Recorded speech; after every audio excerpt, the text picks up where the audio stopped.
A very good morning, everybody. Today is the fourth day of our presentations. Semester 1 students are making their presentations. Today they are going to make it on the literature of the Victorians. Let us have a look at the topics on which they are going to make a presentation. I'm sharing a screen to read out the topics selected by the students today.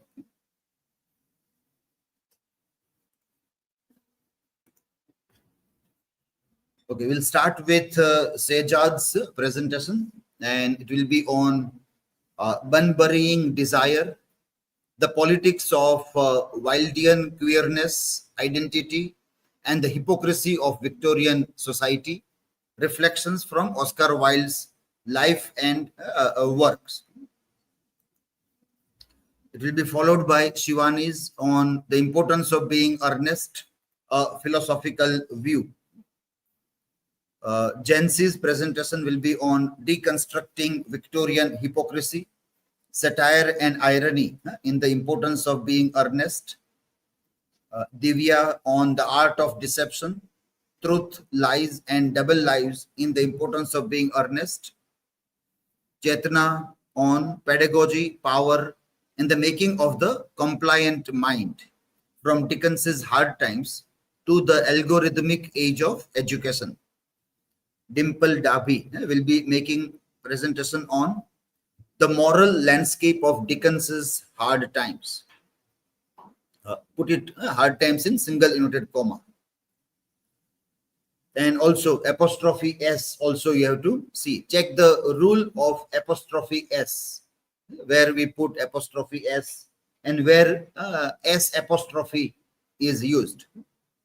DIMPAL PARMAR on mechanized hearts, industrial monotony and emotional suppression in Charles Dickens's Hard Times. Hard Times should be in single inverted comma. You can remove double inverted comma for the title.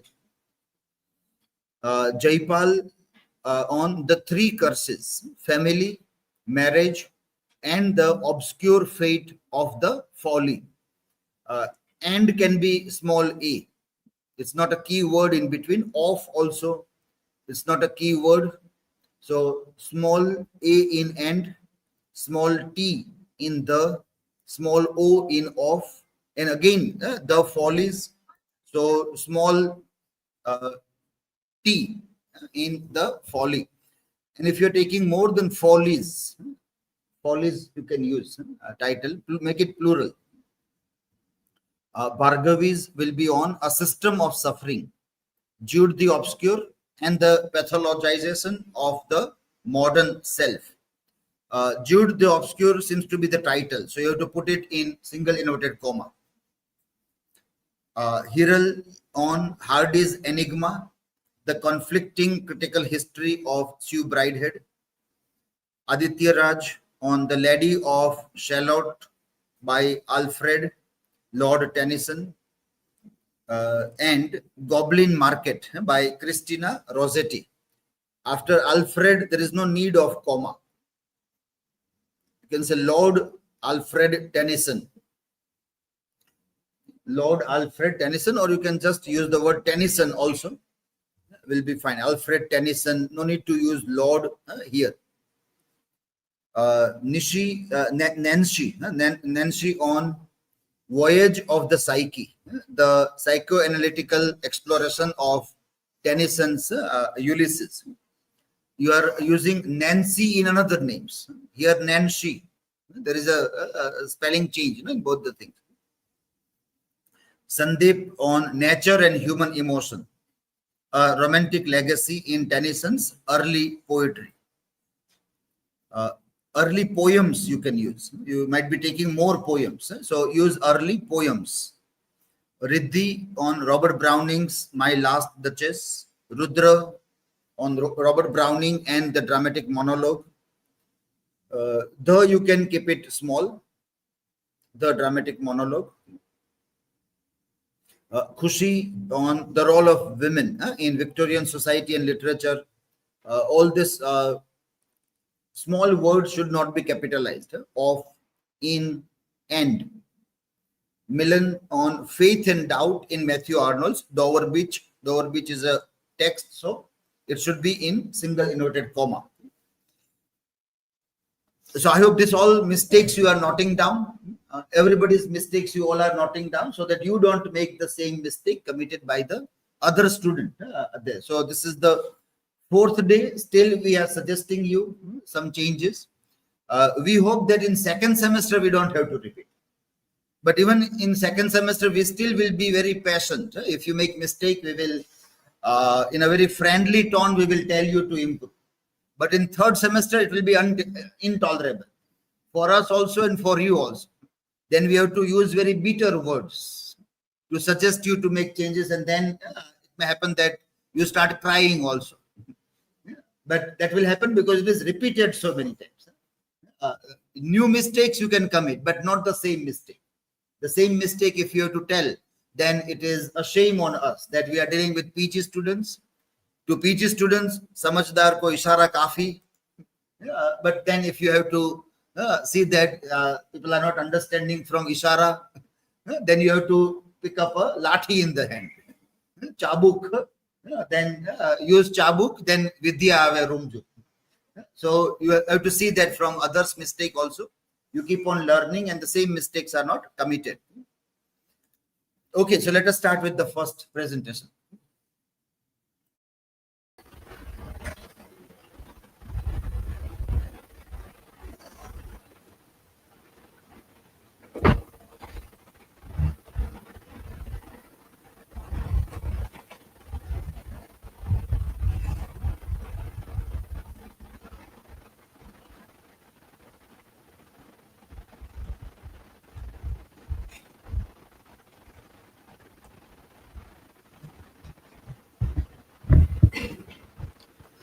Hello everyone, good morning to all. I am SEJAD CHOKIYA and today I am going to present on a topic, Bunburying Desire, the politics of Wildean queerness, identity and the hypocrisy of Victorian society through reflection from Oscar Wilde's life and works. Here are my academic and presentation details, the table of contents. Let's start with the introduction. Oscar Wilde's life and works reflect the tension between public and conformity and private desire in Victorian society. Bunburying, or a living double lives, is both a personal strategy and a literary theme that critiques societal hypocrisy. Wilde's queer identity and personal experiences informed his literary exploration of identity and desire and performativity. In importance of being earnest and the picture of Dorian Gray, Wilde used humor, satire, and subtext to challenge Victorian moral norms and heteronormativity. Victorian society, the stage of mask and manners. Society as a stage. Victorian norms demanded rigid performance of morality and propriety, mask of respectability. Public behavior often hide private desires. Hypocrisy was endemic. Heteronormativity and conformity. Strict rules dictated gender roles and sexual conduct. Double lives everywhere. Secret desires and hidden identities were common, creating Bunburying in real life as the queer people or gay or bisexual people who are living in Victorian society, living with two personality or double personality, which called Bunbury, which is first coined by Oscar Wilde in his play in the importance of being earnest. Impact on Wilde: navigated fame, aestheticism, and queerness under societal scrutiny. Trials and imprisonment made public-private tension unavoidable. Reflection in his works: the importance of being earnest, satire of social performance and hidden desire. The picture of Dorian Gray, secrets, duality, and moral duplicity, mirrors societal hypocrisy. Oscar Wilde, Life Behind the Mask. As Oscar Wilde is one of the most controversial literary person during the Victorian era, as they are not even considering him as a first class literary. They all consider him in a second class literature or writer. Flamboyant public persona, celebrated playwright, poet, and social icon, renowned for wit and aestheticism. Oscar Wilde mostly focused on beauty as he try, and he love in his personal life, he loves to carry himself more aesthetic, and always his clothes are all, he set the trend of clothes during his time. Hidden private life, queer desires and secret relationships constrained by Victorian norms, practice real life Bunburying, as he is not allowed to have that homosexual relationship, as he carrying this Bunburying identity. Trials and persecution. Arrested in 1894 for gross indecency, imprisonment, exposed Victorian hypocrisy, as he has a relationship with one male, and because of that relationship, he got arrested in 1895. Life reflected in his works the importance of being earnest, satire of manners, performativity, and identity. In the picture of Dorian Gray, hidden desires, duality, and moral duplicity. Legacy. Personal experiences shaped Wilde's critique of Victorian society, identity, and queerness. Bunburying and double lives in literature. Concept of Bunburying, term coined by Wilde in the importance of being earnest to describe living a double life to escape societal pressure, as Victorian societal norms are not allowed these kind of people to live their life the way they want. This is why the term and this idea of living double life came into this society. Reflects broader Victorian reality, hidden desire versus public conformity. The person in private life is different and public is different.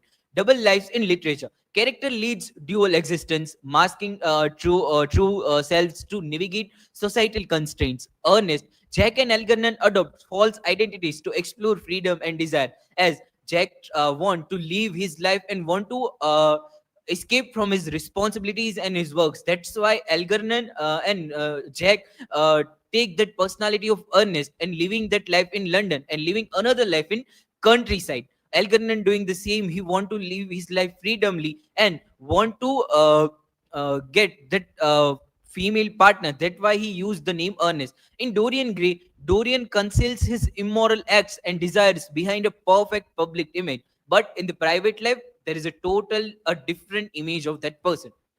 Continue. Themes explored by Oscar Wilde: identity and performative self, life as a performance under societal scrutiny, queerness and desire, subtextual expression of sexuality and constrained society. Social critic, satire expose Victorian hypocrisy and double standards, as the people who are living different life in private, in different life in public place. Significance. Bunburying is a both literary device and reflection of Wilde's personal life, bridging life and art. Literary device is satire and queer subtext. Witty dialogue and satire. Wilde uses clever wordplay and humor to critique Victorian social norms and hypocrisy, as we found in both the only novel, The Picture of Dorian Gray, and his play, The Importance of Being Earnest. Satire exposes rigid morality, heteronormativity, and performative behaviors in society. Double lives and performative identity. Characters live, Bunburying lives, public versus private selves. Reflection Wilde's personal experiences on concealment and societal pressure, as he got arrested and he doesn't get that kind of expectance from society in his during his time. Continue. Queer subtext. Subtle expression of desire and identity under societal constraints. Earnest and Dorian Gray embodied queer themes without overt confrontation, making radical commentary accessible. Purpose of device. Literary techniques makes Wilde critique entertaining yet through provoking. When we go through that play, there are some humorous dialogue that shows the dual personality of both that guys. But somewhere there is a critique in the symbolic way. There is a critique of Victorian society. Humor and subtext allow audience to engage with societal critique while enjoying the comedy or narrative. Identity, desire, and performance. Identity, desire, and performance in the table. Fluid multiple selves. In the desire, hidden queer longing shows in subtextual. But in the performance, Bunburying double life performative. It's a performative act, but in desire, it shows the hidden queer longing subtext. Public versus private self. In desire, repressed due to Victorian norms, but when we see the performance, satire and humor to critique societal hypocrisy. The identity of in identity influence literature directly, but the desire is to life experience mirrored in works. But when we see the performance, life and literature intervene the challenge of norms. Case studies and key passages. The importance of being earnest. Jack, I now realized the vital importance of being earnest. Act number 3 highlights performative identity and public versus private self.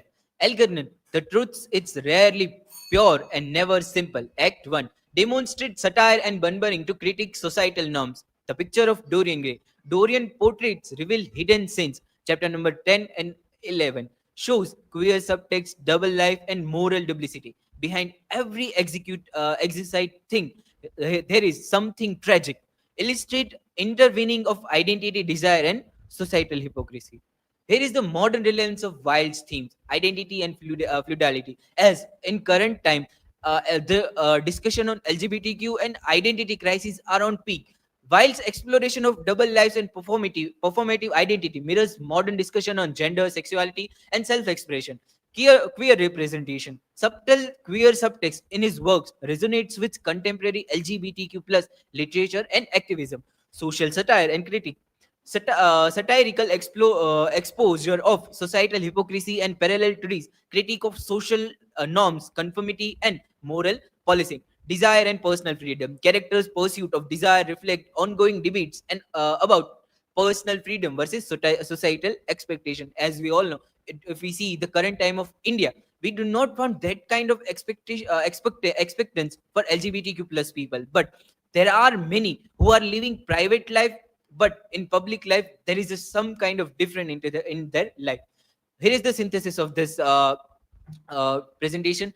Integration of life and works. The way identity, consonant, desire, and societal pressure directly influences literary themes across text. Bunburying, double lives, queer subtext, and satire shows that in Earnest and Dorian illustrate hidden desire and performative identities.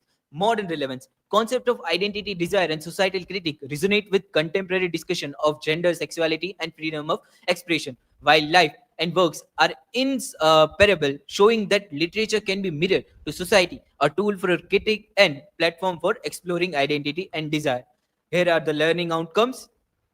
Okay, now let's conclude this topic. Whilst humor, satire, and wit expose the rigid social norms and moral hypocrisy of Victorian society, Bunburying and Double Lives in Earnest and Dorian Gray illustrate the fluidity and identity and the tension between private desire and public expectation. Queer subtext allow Wilde to embed social critiques subtly, making radical ideas accessible without over confrontation.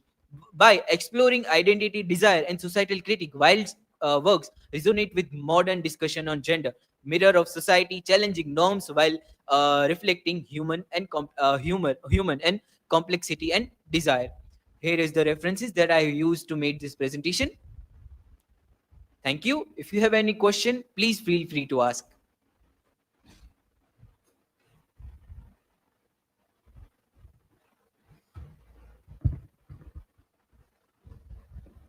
So my question is, how does the concept of Bunburying reflect Wilde's critique of Victorian society?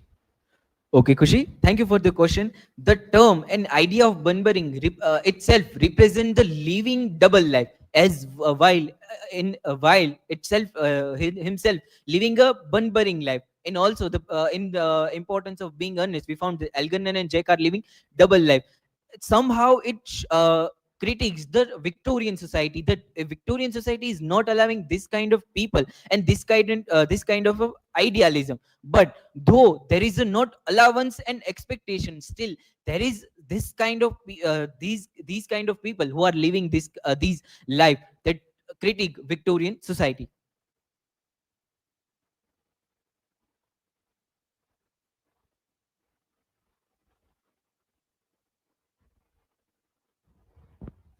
My question is, why is Wilde's exploring of identity and desire still relevant today? Okay, Milan, thank you for the question. Wilde's idea of identity and gender is still relevant today, because as we all know that in his play we found the queer subtext and crisis of identity, that the topics which are relevant today, the social norms which are not allowed the people to live their life freely. This is why this term and the exploration of identity desire is still relevant today on the topic which are hot topic for discussion, gender, sexuality, and identity crisis. Okay, thank you so much, everyone. This is from my side.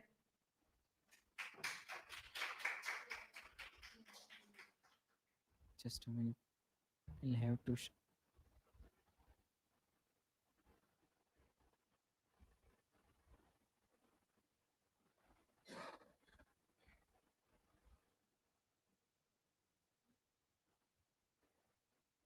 So there is issue.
Good morning, everyone. Myself, Shivani DEGDA, and today my topic in Victorian literature is the importance of being earnest, a philosophical view.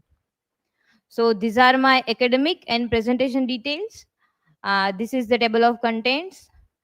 And my research question is, to what extent does Oscar Wilde's blend of Aristotelian dramatic unity and Hegelian dialectics serve as the central structural mechanism for his satire of Victorian social customs in the importance of being earnest? And hypothesis would be, while deliberately merge the rigid Aristotelian structure with the dynamic Hegelian dialectic to create a perfectly balanced yet logically self-canceling form that is the primary source of his sophisticated satire on Victorian hypocrisy and triviality. So the contextual framing, Wilde and the play background. So Oscar Wilde is an Irish playwright and key figure in aestheticism and championing in art for art's sake. The play, The Importance of Being Earnest, a trivial comedy for serious people, primarily a comedy of manners satirizing Victorian morality, class structure, and pretension. Sorry. Core satirical mechanism, the adoption of the fictional identity Ernest, Jack, and Algernon reveals the era's prioritization of style, a name over substance, sincerity. The philosophical problem, the play is a formal paradox. Its a perfect neatness, structure allow its central lie, the name Ernest, to persist and escalate. Concept overview, philosophical framework in the importance of being earnest. The first about Aristotelian unity, order, and form. So enforces structural precision and dramatic coherence, creating a closed comic system. This rigid classical form accelerates the clash of social pretense versus truth, heightening irony, paradox, and satirical pressure on Victorian idols. Hegelian dialectics, conflict, and irony drives the action through thesis, sincerity, antithesis, social lie, and synthesis, handbag revelation. This dialectic tension produces a self-defeating logic that exposes more hypocrisy, class absurdity, and identity instability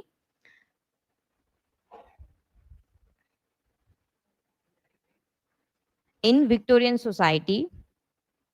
Aristotle, the unity of form. Whilst tight adherence to the classical three unities, time, place, and action, provides the place geometric precision, which he then fills with chaos. So the first unity is unity of time, and the rule is action within a short span, approx 24 or 36 hours. So the textual example is this entire main plot runs from Jack's proposal in Act 1, London, to the revelations in Act 3, the manor. And unity of place, the rule is limited focus setting, And the in text also, Act 1, Algernon's flat, Act 2 and 3 in the manor house. The limited space ensure the characters and the lies are inescapable. And now the third one is unity of action. So the one core plot, identity or marriage mix-up. In text also, every line of dialogue from the trivial muffins to Bunbury contributes directly to the central conflict of the two Ernests. And the quote example is the mechanical formality of Lady Bracknell's interrogation is, I feel bound to tell you that you are not down on my list of eligible young men. So mirrors this rigid structure. Hegel, the dynamic dialectic. Hegelian conflict thesis, antithesis, and synthesis. The play's movement is driven by the dynamic clash of contradictory ideas, a hallmark of the Hegelian dialectics. So, stage-wise, revise it. First is thesis, sincerity, and the idea is the state Victorian ideal, earnestness, and duty. In text also, characters profess a devotion to high moral and social rules. Jack's role, the earnest responsible guardian. And in antithesis, deception, the opposing reality, lying, bunburying, and creating false identities. In Algernon, in married life, 3 is company and 2 is none. So the lie is the creation of the fictional ailing, earnest, or bunburying. Synthesis, ironic resolution, a new truth emerges, but one of the pure absurdity, the contradiction is resolved by formal acceptance of triviality. And in the text, the truth is Jack actually is earnest. The final moment of coincidence is the ultimate satire. Truth is simply a silly accident of birth, not a moral choice. And the key insight is comedy for Hegel resolve contradictions through laughter, while structure allow the formal thesis, Aristotelian order, to be utterly undone by the antithesis, Hegelian lies, culminating in a perfectly illogical synthesis. The philosophical engine of satire, unity versus dialectic. So Wilde weaponized two opposing philosophy to expose Victorian triviality. The first one, Aristotelian contentment form. So the function, dramatic unity, time, place, and action provides a closed system, and purpose is the rigid frame traps characters and their lies, bunburying, forcing maximum collision, and accelerating the plot to a partial resolution. In Hegelian conflict, function is plot driven by dialectics, contradiction, thesis, sincerity claim, antithesis, deception, and synthesis, ironic truth. So the purpose is the final synthesis, Jack is earnest, is achieved by accident, a handbag, proving that society's moral principles are empty, arbitrary forms. The result is structural paradox. The play is formally perfect, Aristotle, but logically absurd, Hegel. This structural paradox is the satire exposing the triviality beneath Victorian earnestness. So the conclusion, the play's clever structure combining the strict form of Aristotle's dramatic unity with Hegel's idea of dialectical conflict is the main tool for its social critique. The tight controlled design of the plot traps the false values of society within a closed system, forcing them to clash with genuine emotion and truth. This clash follows the Hegelian pattern where supposed to sincerity, the thesis, meets social hypocrisy, the antithesis, and is resolved only through the comic discovery of the lost handbag, the synthesis. This ironical resolution reveals that Victorian ideas of morality and class are built on the chance rather than real virtue. The play's perfect structure, therefore, is not just a mark of artistic skill.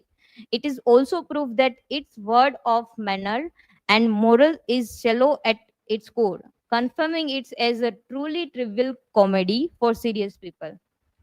And these are the references I taken, and these are my learning outcomes.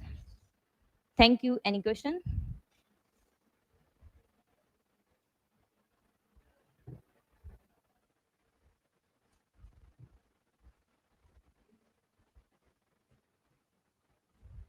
Shivani, can you name one famous Oscar Wilde's quote from the play and briefly explain how it embodies paradox?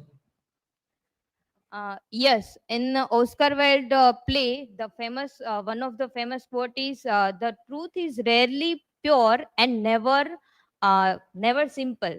So, in definition, truth should pure and simple. But this create a paradox, and in this way, Wilde want to tell that sincerity is impossible in polite society.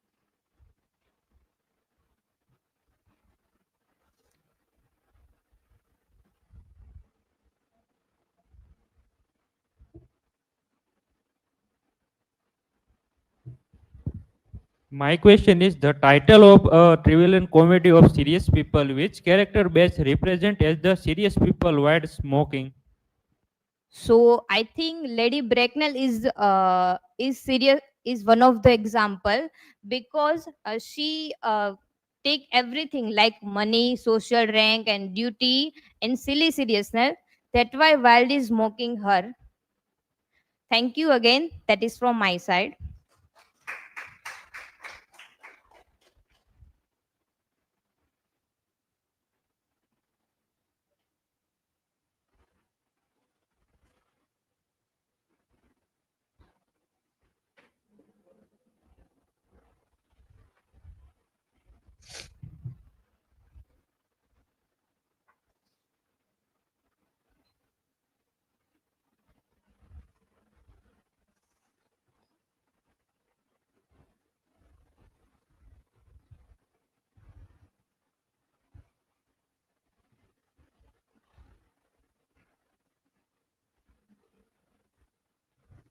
Good morning, everyone. I'm JENCY RATHOD, and today my topic is deconstructing Victorian hypocrisy, satire, and irony in the importance of being earnest.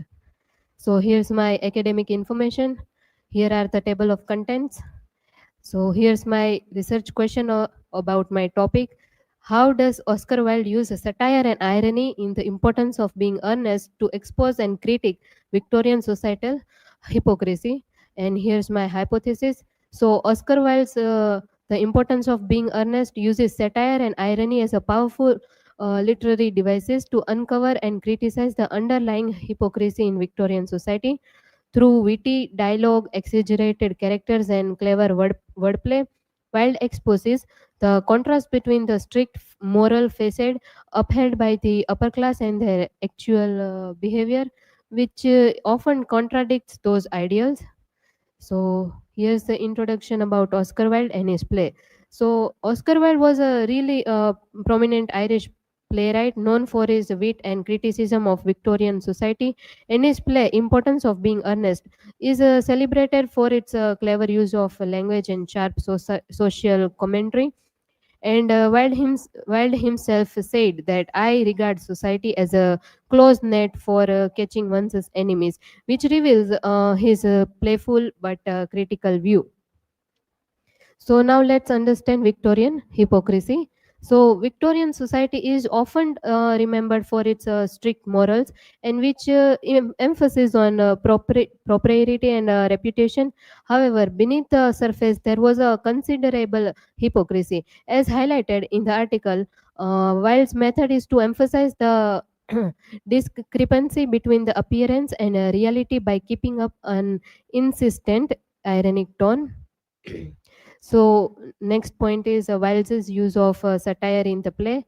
So Wilde employs satire to expose the absurdities and contradictions in Victorian norms through the play and dialogues and exaggerated scenarios we can see. And he also mocks practices and beliefs of the elite class. For example, the concept of Bunburying, where characters invent imagery, excuses to escape obligation, satirizes the society's duplicity.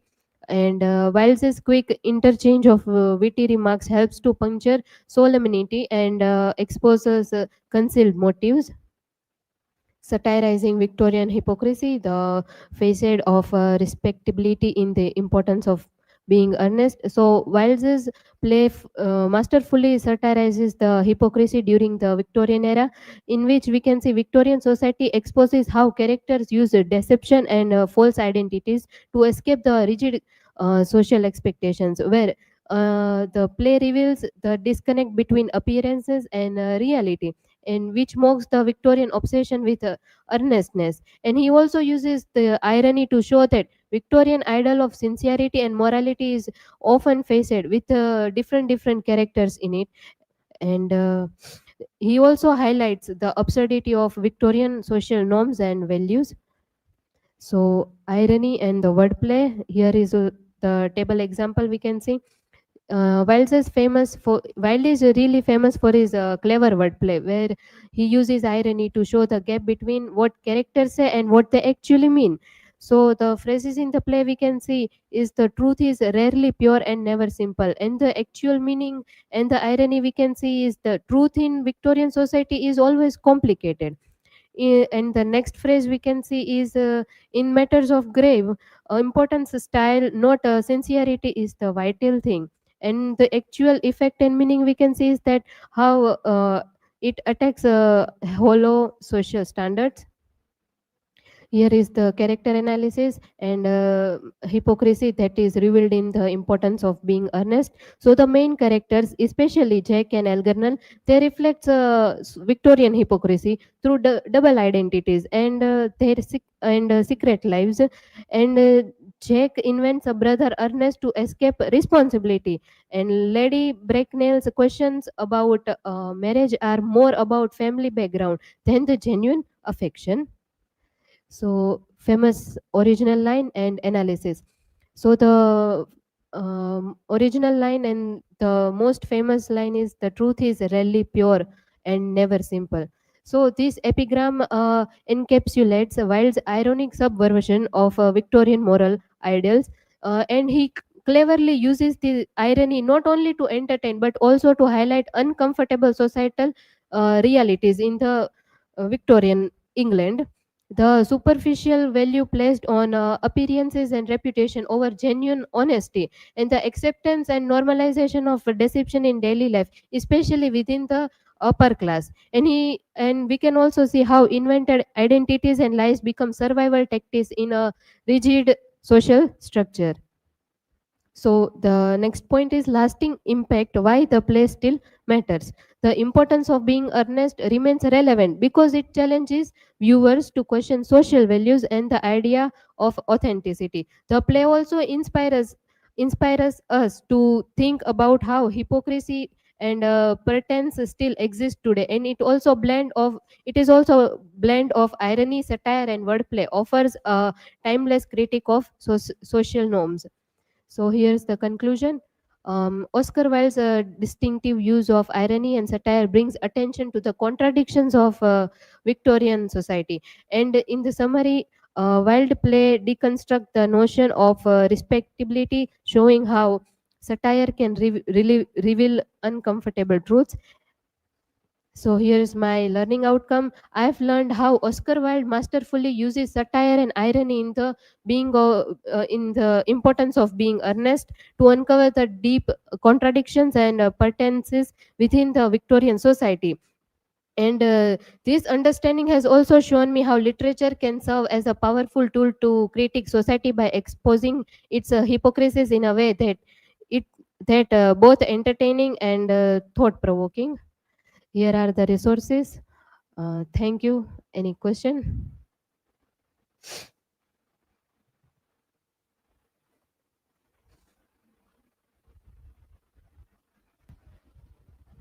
JENCY, in what way does Wilde's satire criticize social manners and morality in Victorian England? Thank you, SEJAD, for the question.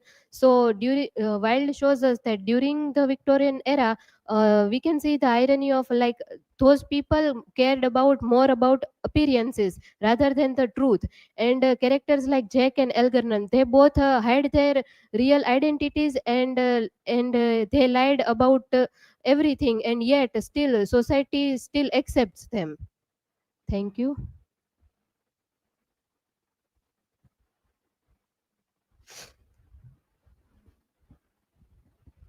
So my question is, in what way does Wilde's satire criticize social manners and morality in Victorian England?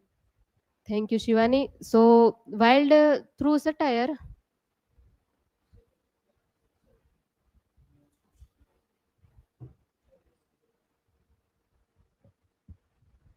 So my question is, how does Oscar Wilde use irony to expose Victorian hypocrisy in the importance of being earnest? Okay, thank you, Shivani, for the question.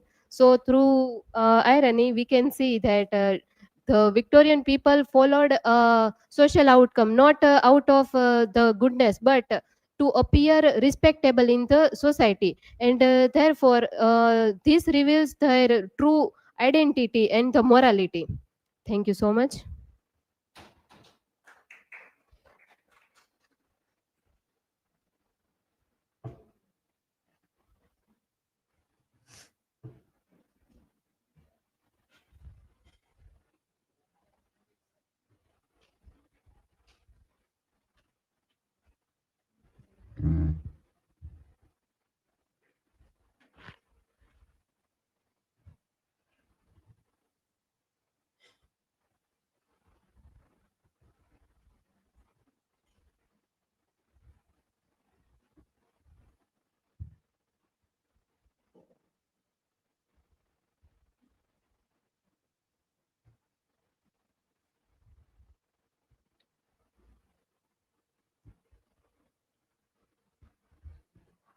Good morning, everyone. Myself DIVYABEN, and today's my topic is the art of deception, truth, lie, and double lies in the importance of being honest. Here is my academic and presentation information. Here is my research question. How does Oscar Wilde uses deception and the motive of the double life in the importance of being honest to critique the hypocrisy and moral uh, pretensions of Victorian society?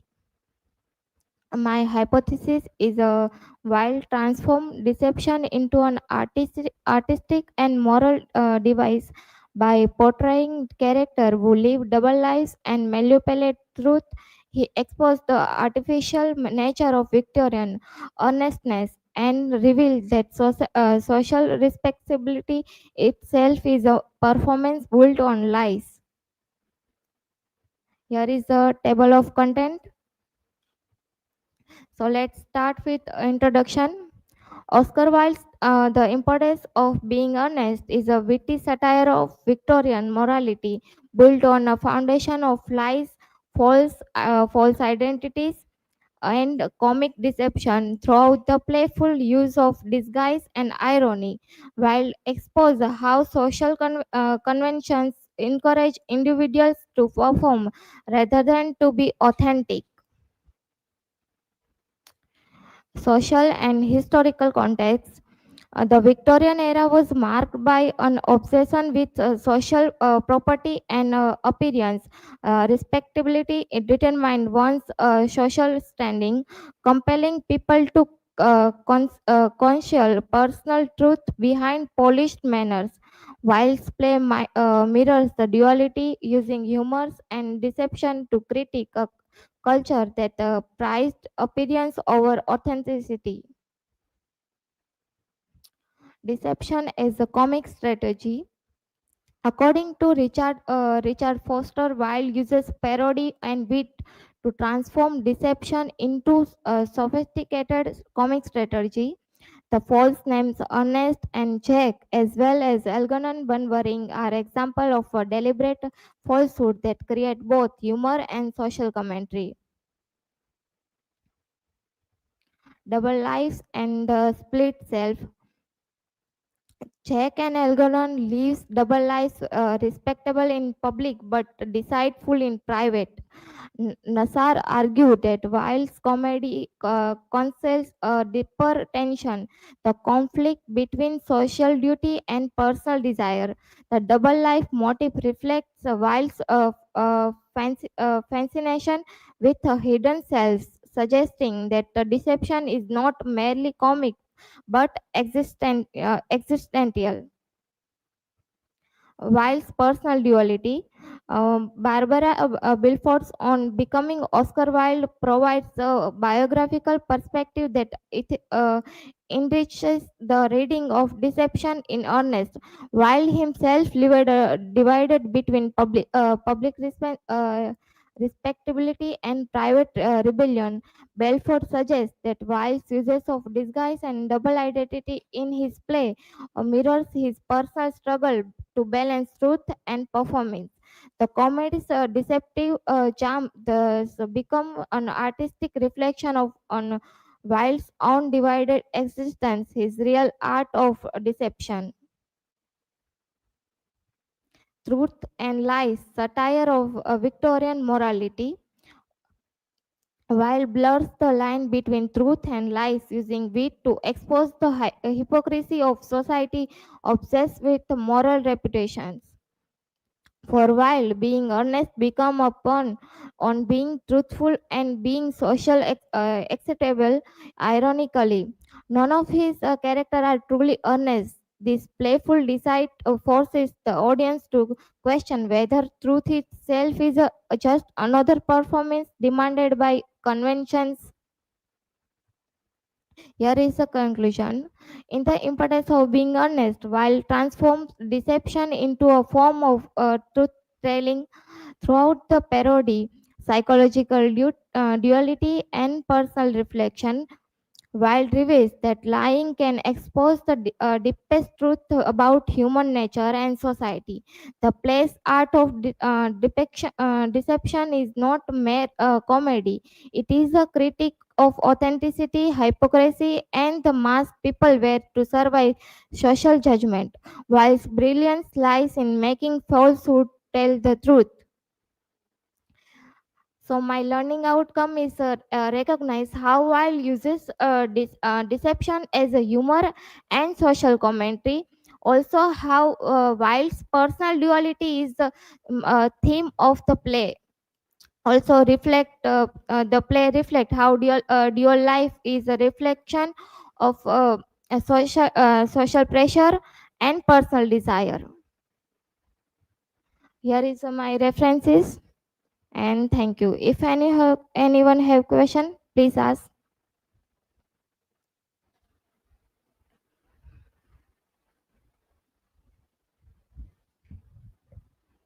So my question is, what role does deception play in the play? Deception is a key theme in the play. Um, User as a mechanism and use as a mechanism and a form of social commentary, highlighting the tension between authenticity and social expectations.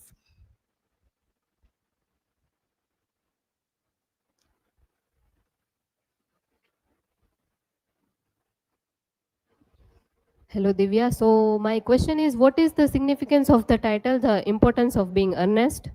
Thank you for the question. The title is a play on words, highlighting the societal pressure to be earnest as both serious and respectable, while being ironic as none of the characters are truly earnest. Thank you. That's it from my side.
Hello everyone, myself CHETNABEN. Today I'm going to talk about the pedagogy, power, and the making of the compliant mind from Dickens' hard times to the algorithmic age of education.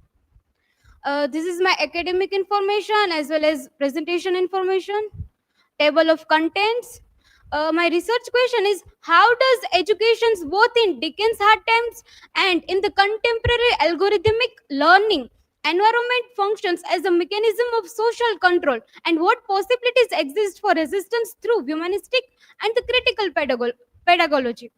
Hypothesis. Education from Dickens' classroom to the algorithmic age remains a mirror of power shaping minds to the serve system. True learning begins only when the pedagogy nurtures empathy, imaginations, and the courage to question control. When knowledge becomes humanized, it transforms obedience into the understanding. Only then can educations evolve from discipline to liberation.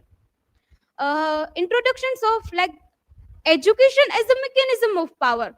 Education shapes knowledge, behavior, and the social norms, acting as a tool of social control. Like in Dickens' hard times, Dickens critiques that fact-based pedagogy that prioritize conformity over imaginations, empathy, and the moral development. In the modern algorithmic education, replicates compliance mechanism through surveillance, predictive analytic, and the standardized metric. Education is not neutral. It shapes students' value, agency, and the social positions, making the study of pedagogy crucial for the understanding social power and inequality. Sometimes it become positive way, in sometimes it will turn into the negative way. Historical context like 19th century utilitarian pedagogy, 19th century to 21st century, how emphasizes on the miserable knowledge. Utilitarian philosophy prioritized practical outcomes and the miserable knowledge over creative or the moral reasoning, framing education as a tool for social efficiency. Discipline and the industrial preparations. Schools aim to produce disciplined cities suited for the industrial label. Creative imaginations and the ethical development were often sacrificed to maintain conformity and the productive. So we have the example of Bitzer, who is a very factual and the fact-based student. Dickens critic. Through Grant, Dickens dramatized the social and the moral consistency of the utilitarian pedagogy, showing the dehumanizing effect of the rigid fact-based educations for the industrial rising. They are using the students, they are making a laborer in the school. Grant's classroom, rigid compliance, like facts over fancy. Grant's principle that teach these boys and girls nothing but facts reflects a system that suppresses imaginations, moral reasoning, and the critical thoughts. How consequences for the students that imaginations and the individuality are subordinated to the obedience and the miserable performance, producing compliance learner ready for the societal demands. Grant's pedagogy exemplifies that systematic productions of the DOCLI, industrial productive citizens, emphasizes the control over human growth. Knowledge classifications and the institutional power. No institution have some power to control the educations. That knowledge was divided into the discrete little cabinets, reinforces hierarchies and the controlling access to the informations. Now normalizations through observations, that exams and the constant observations regulated student behavior, creating self-monitor subjects. To conduct exams is nowadays it's become only the procedures or the protocol, but it is our what we learn in the classroom we never apply in our job role, in our reality. Focalization perspective, like classroom serves as a mechanism for the producing docli bodies, using surveillance and the regulations to inform conformity. Docline bodies, we what I mean that docline body, it's that it is a set of roles, that it is a control things which students, teachers and the institutions teach to students to become under the industrial power. The mechanistic classifications of knowledge mirrors industrial processes, highlighting the epistemic dimensions of the social control. Teachers as enforcers of control. Agents of institutional power, teachers act as a intermediary enforces schools' norms and the expectations. They reward conformity and the punish deviations, ensuring students internalization into institutional priorities. Suppressions of the critical thinking, like in hard times, instructors prioritize roots memorizations over moral reasoning. Questions that challenge authority or explore ethic are discouraged, molding compliant behavior.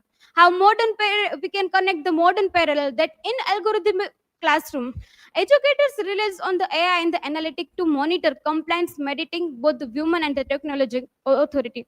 It can be the negative perspective, but also have the positive perspective also in the AI learning. Educations and the class hierarchy, reproductions of the inequality. Schools are reflected and the enforces class hierarchies. Upper class students thrived while working class children were disciplined into the conformity. To connect this in the contemporary time, we also have some villages that they don't have this type of this type of the AI learning and the educational way. Examples in hard times like Windsor exists in the fact-based system, while CCTube represents the marginalized struggle under rigid pedagogy. Dickens demonstrates how schooling intersects with the labor, class mobility, and the social stratification, showing education as a tool of the industrial capitalism. Emotional and the moral repressions across characters like Tom, Louisa, and Bitzer exemplifies the emotional and the psychological toll of the rigid, fact-only educations. Their inability to exercise moral judgment or the imaginations demonstrate the limits of the utilitarian schooling. Moral and the emotional resistance, like Sissy Job embodies empathy, care, and the moral consciousness. Her resistance highlights the tensions between the institutional demands and the humanistic development. But Sissy is only one who suffers in that time. Dickens critics, like through these contrasting characters, Dickens dramatize the ethical and the psychological cost of the suppressions, emotional intelligence, showing how rigid pedagogy can distort character and relationship. Humanistic alternative like empathy, moral educations, creativity, critical thinking, agency, and the compassion. How humanistic pedagogy provide a counter model demonstrated that ethical, emotional, and the intellectual growth can coexist with the effective learning outcomes. Translations to contemporary education like algorithmic control, how technological meditations of learning, standardizations, and the complex AI learning management and the adaptive technologies, how monitor students' performance and the engagement. Algorithm learning enforces compliance, quantitatively producing a digital announce of the industrial discipline Dickens critic. How algorithmic bias and reproductions of inequality focuses on compliance over creativity, like standardized metric-driven evolutions, prioritize miserable behaviors over critical thinking, creativity, or the ethical reasoning. Algorithmic evolutions can pretreat social economy strategy, creating a digital equipment of the Victorian hierarchies. Now here's like the 19th century's classroom to the algorithmic classroom in the 21st century. Control, surveillance, knowledge, resistance, assessment, social hierarchies, and emotional and the moral development. How these both 19th to the 20th century differentiated between these aspects. Resistance and the critical pedagogy in the digital age. Role of educators, the risk of sole algorithmic reliance. Ethical imperative and the policy implications. How policy recommendations like the curriculum design should include critical digital literary humanistic learning approaches and the ethical safeguards to mitigate the risk of algorithmic standardizations.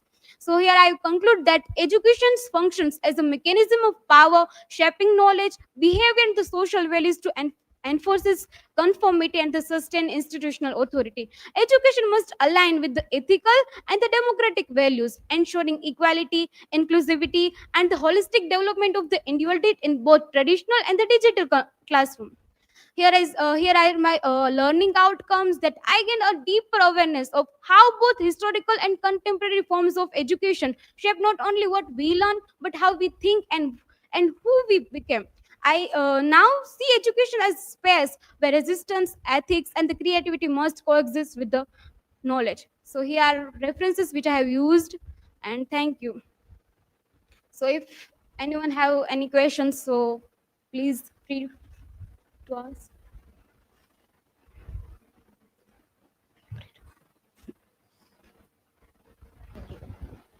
So, Chetna, my question is, can technology in classroom replace the need for human guidance and moral teaching? So no, human guidance is must be there, because if we are going in the 21st, here is in the 21st century, so we know that how we used the things, we know the step by step things, that no, we have to this is the process, so we you have to follow this process, but we don't know the reason behind it, the actual reason and the meaning or your personal development on it. Anyone else?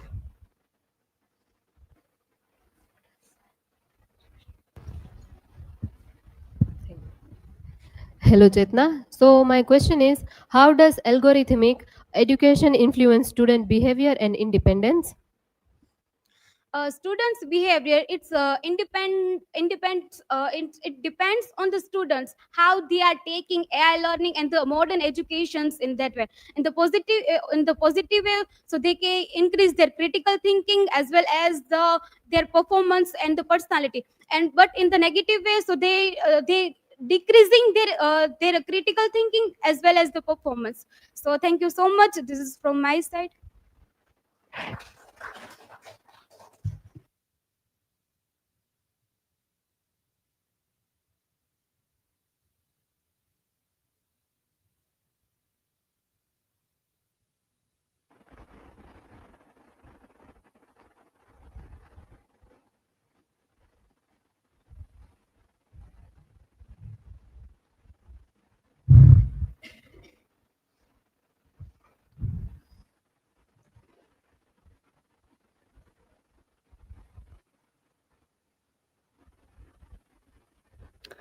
So, hello everyone, myself Dimple DABHI. Today's my presentation topic is the moral landscape of Dickens' hard time.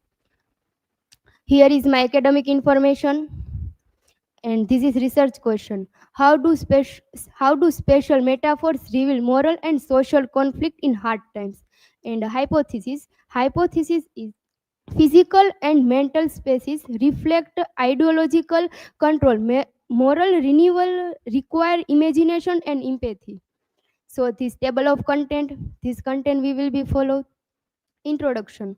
Dickens hard time Dickens hard times critiques industrial society using enclosure versus openers to show the conflict between fact and fancy. Cockdown to words symbolize rigidity and circus represent to freedom and moral vitality. Then critical reception. Lewis praised the Hard Times for its strong moral vision, but say it wasn't valued enough. Holloway said Lewis focused too novelly, no one views. Now, Macaire believed Victorian novels like a Hard Time have a many voices, not one single message. Condition Condition of England debates. Mid-century writing responded to England industrial condition.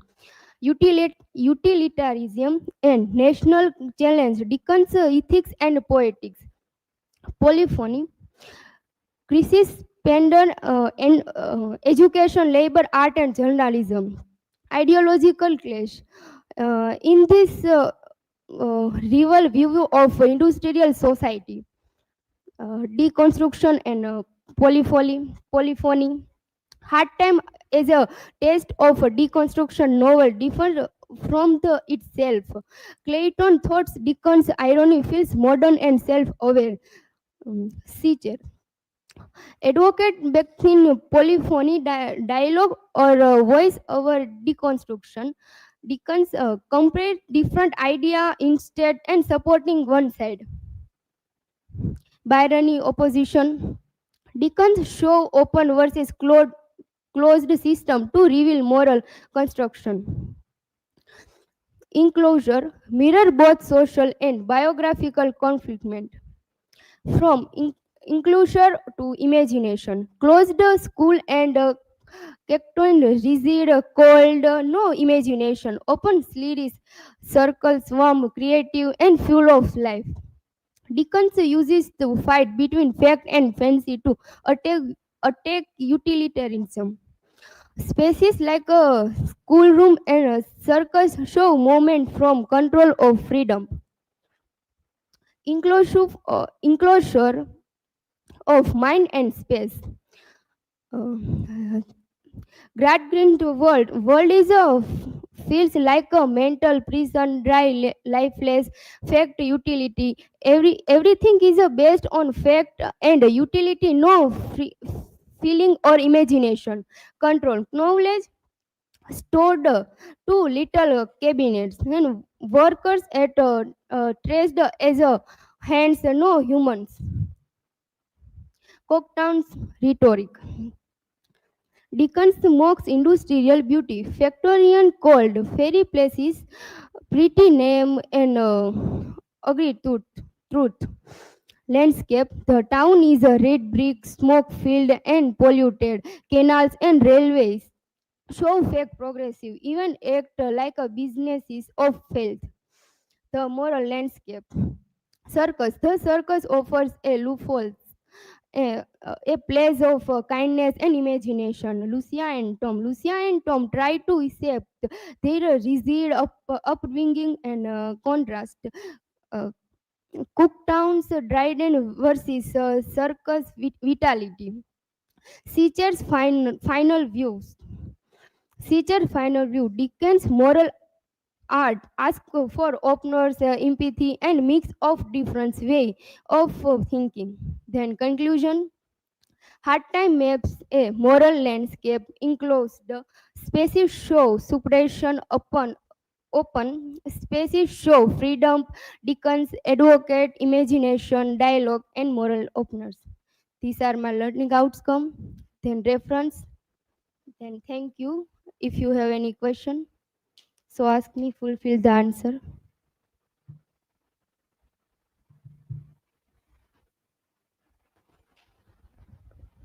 So, Dimple, my question is, what does teacher mean by enclosure in hard times? Uh, in, enclosure means people are trapped in the work in his thinking. Dickens show Cocktail as a closed and circle as a free. Anyone?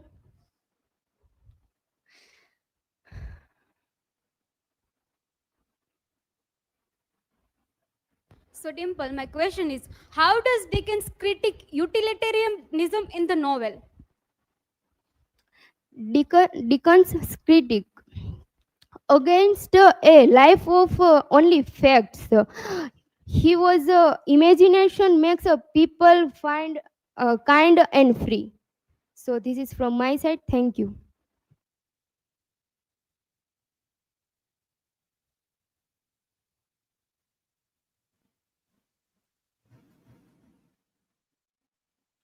Well, you can change your name in the YouTube name that is reflected. So as you are seeing that the proper name is not coming.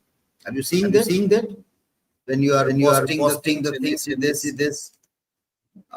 the name that should come with the YouTube channel that is not coming properly.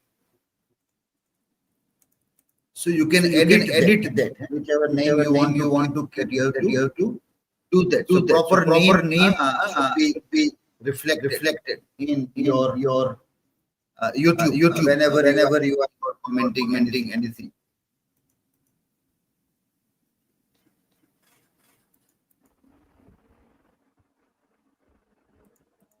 And yes, this student put a message. Have you completed your demographic? JENCY doing not done earlier.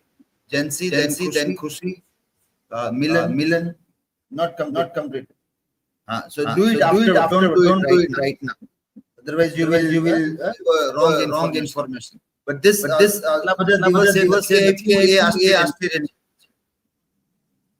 it means that either you were absent or when you are absent, you are not asking your classmate what is going on in the class. The work is given in WhatsApp also. Absent होय तो WhatsApp માં આવી જ હોય. Google group માં link આવી હોય કે આ કામ કરવાનું. Reminder also we have sent. Still it is not done. So it means there is some problem inside us. કે આ સાહેબ તો નવરા હોગલા હતા. આપણે થોડા ફ્રી છીએ કે આ કરીએ. So we have many work other we completed. So we don't give attention to messages. This is a mental fault. So as soon as the work comes, you have to do it or keep it in a to-do list. It is not going. It's echoing. अच्छा. Maybe. So see this, that as soon as any work comes, keep it in to-do list.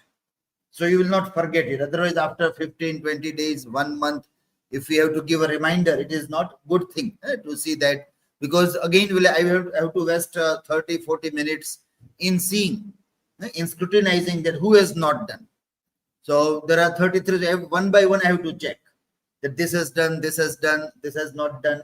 Then I can reach to 2-3 students that who has not done. So when you will do such kind of work in semester 3, when you will be managing various committees and other things, then you will see that how fed up you are by seeing that when one student is not doing the work, 30-40 minutes are wasted in verifying that who is still missing. So keep the work in to-do list. Whenever the work comes in the WhatsApp, keep in to-do list. And as soon as you get the next free time, complete the work so that we don't have to give a reminder after several days.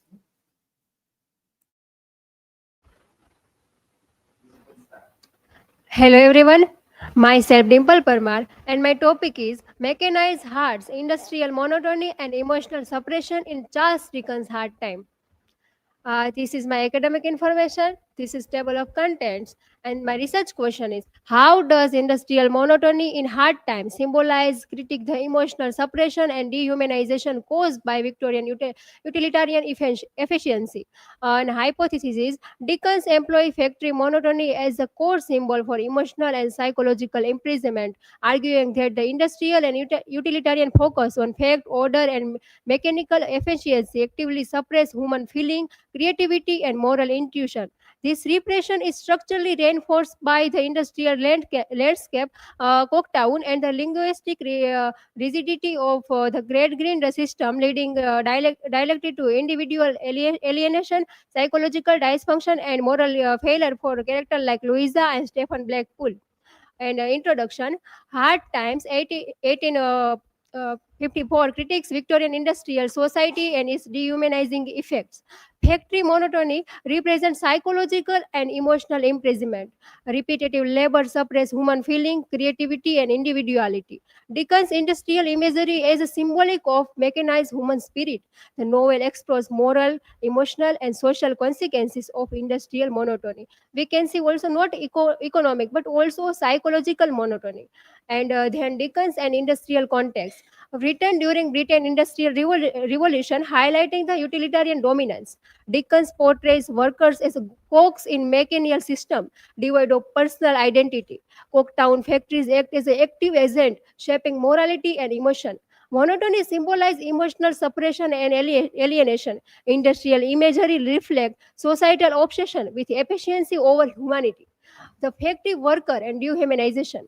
Stephen Blackpool repetitive work highlight emotional and moral strain. Monotony erases personal desire and individuality. Factories symbolize mechanized suppression of emotion. Labor rhythm mirrors worker psychological deadening. Dickens critiques industrial capitalism for reducing humans to instruments. And then expressive form and structure symbolism. Novel structure reflect mechanical monotony. Section sowing, reaping, gardening mirror factory order and repetition. These also show how the daily routine also repetitive. And then perverted balance symbolize emotional and moral constriction. Dickens uses form to reinforce theme of suppression, human spirit. Structural rhythm mirrors factory machinery and monotony. Characterization and emotional constraint. Louisa Gray-Green embodies psychological repression from utilitarian upbringing. Silence and emotional restraint reflect internalized factory monotony. Character emotional suppression highlights societal pressures. Dickens shows conflict between individual desire and industrial conformity. Emotional repression affect personal relationship, identity, and moral judgment. Family, language, emotional psychopathology. Great Green household mirrors factory emotional repression. Language of facts suppresses emotional expression and creativity. Family and industrial monotony act as a mutually reinforcing system of emotional suppression. Linguistic rigidity produces psychological dysfunction. Dickens critiques social systems that prioritize logic, productivity over emotion. And then symbolism of industrial landscape. Cooktown, black smoke, chimneys, and streets symbolize emotional desolation. Industrial landscape mirror workers' inner emptiness and alienation. Repetitive factory imagery reinforces monotony and psychological suppression. Dickens uses city environment as a symbolic extension of industrial oppression. Landscape emphasize social, moral, and emotional consequences of industrialism. Emotional suppression and psychological effects. Workers experience alienation, anxiety, and lack of agency due to monotony. Dickens connect mechanical labor with stifled emotional development.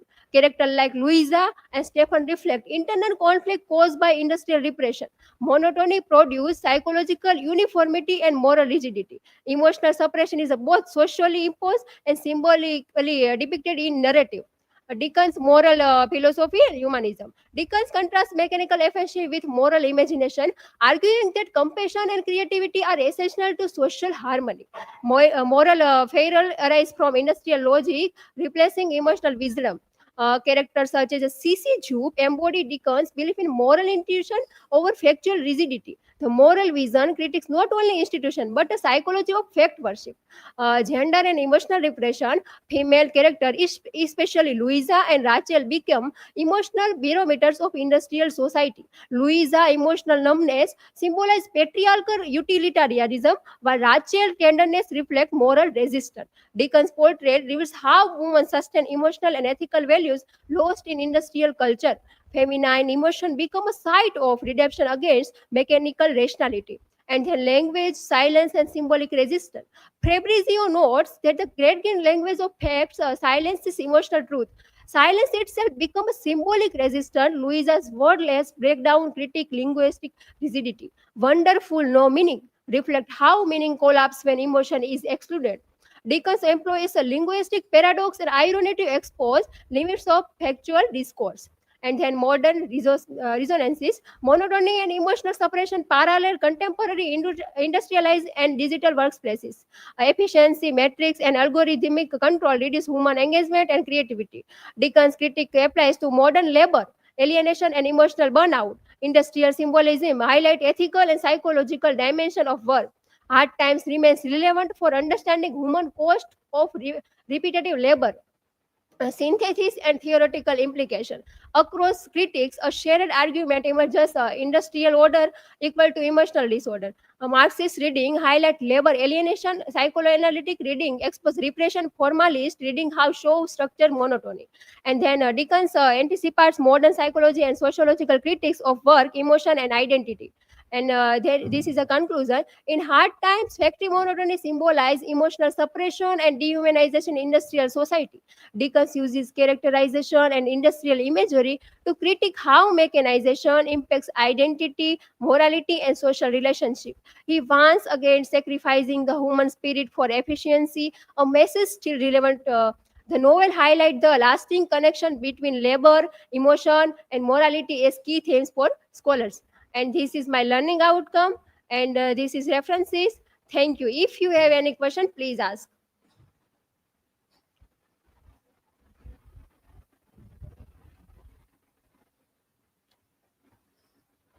So, Dimple, my question is, what does Mr. Grant represent? Mr. Gradgren represent his philosophy also about a fact. This is also symbolizing rationality without imagination. Thank you. Anybody?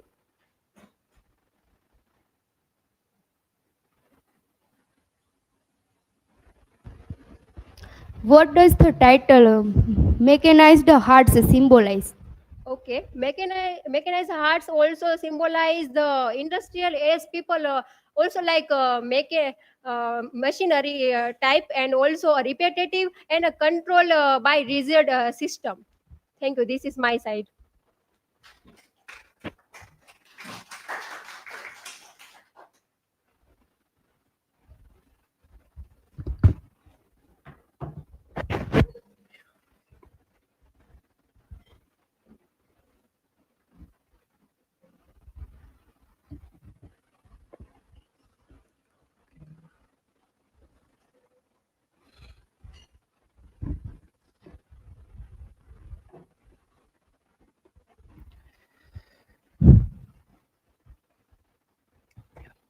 Okay, good morning everybody. I am GOHEL JAYPAL. My presentation topic name is three courses, family, marriage and Oscar Fate of Hollins.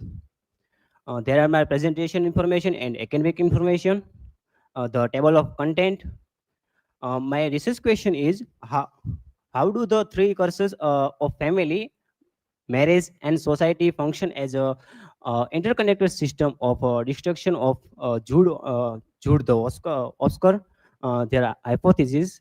RD three courses: family, marital, and social represent a modern realistic reimagination of fate, showing how the individual trap within inherited biology, respectively institution and classic base of exclusion.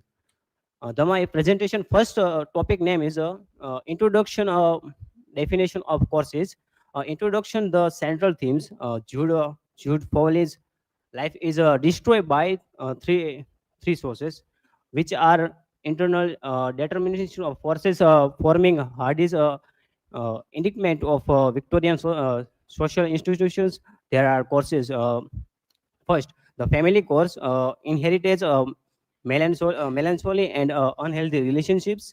Second, the marriage course, the restrictivity, infelicity of legal bonds. And third, the obscure fate, the class buried crushing ambition resulting in the fail of Bildungsroman. The second topic curse first, the weight of family and kinship.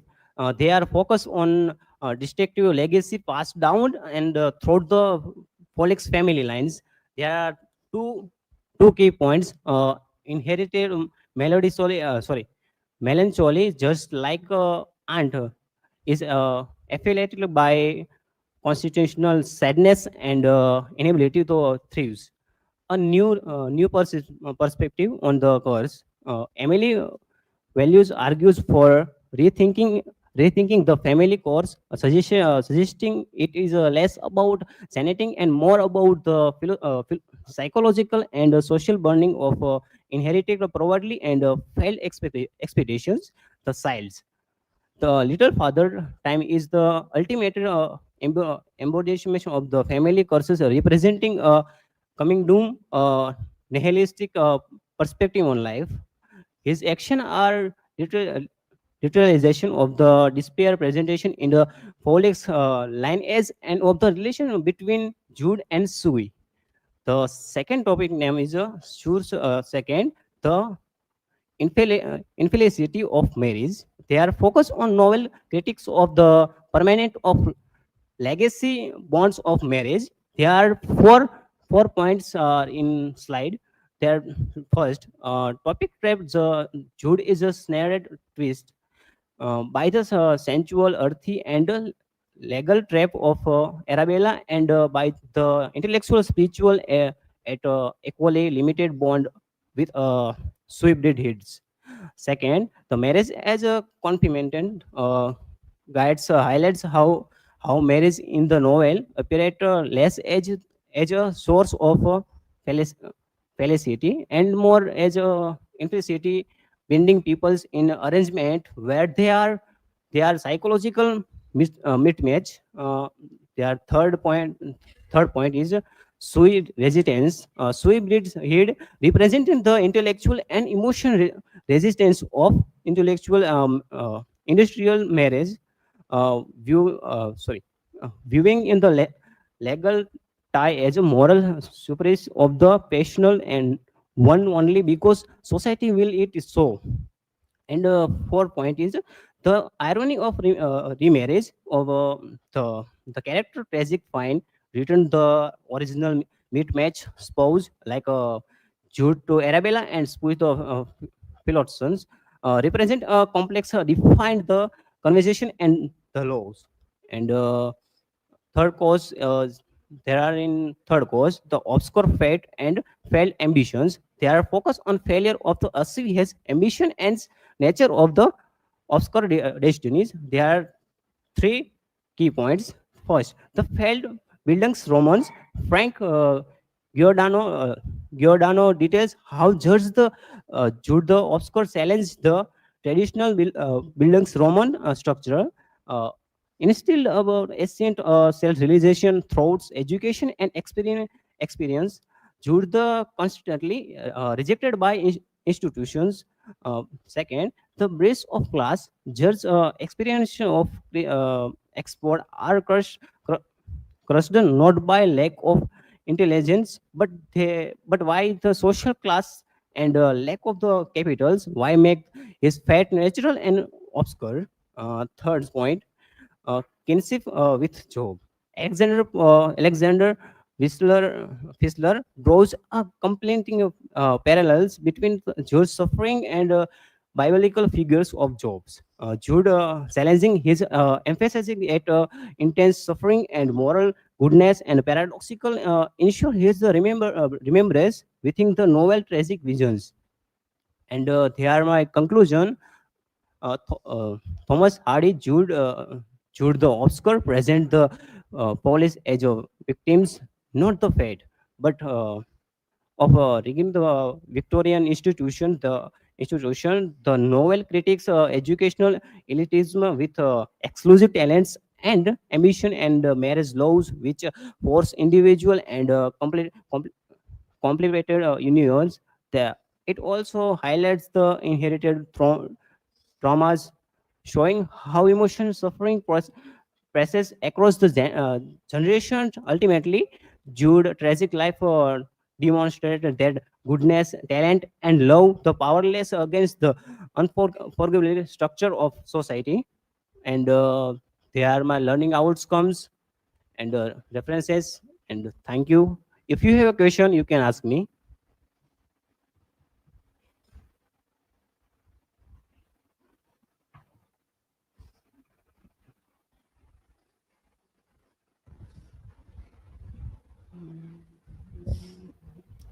Jaypal, my question is which institution does Hardy critic in the Jude the Obscure?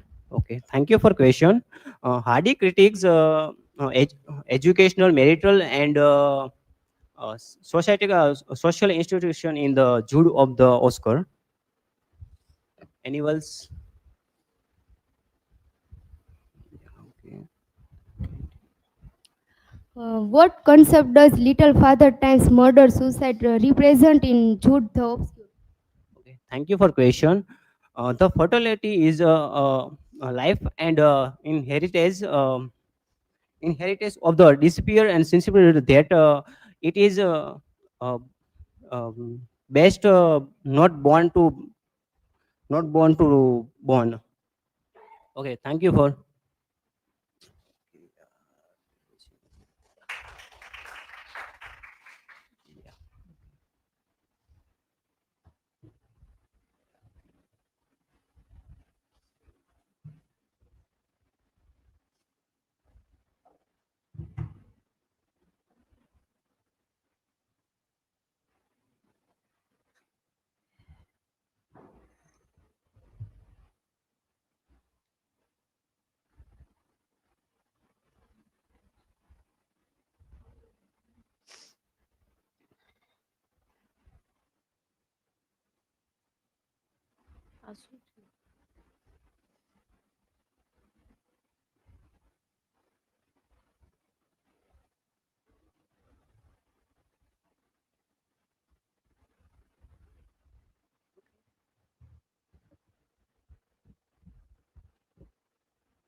Hello, myself BHARGAVI, and today I will be presenting on a system of suffering due to the obscure and pathologizations of the modern self.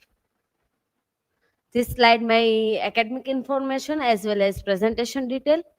Here is table of content.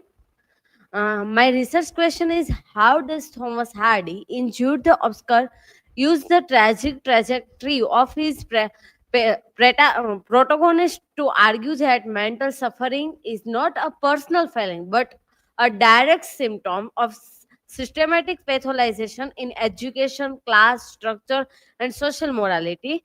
Hypothesis is Jude the Obscure prefigures modern understandings of mental health by dramatizing a system versus self conflict wherein interlocking social system and pedagogical, the socio-economics and the normative actively pathologize the aspiring individual, leading in psychological fragmentations and destructions. The novel thus function as a sociological diagnosis concern network, identifying social structure, not individual flow, as the source of modern alienations.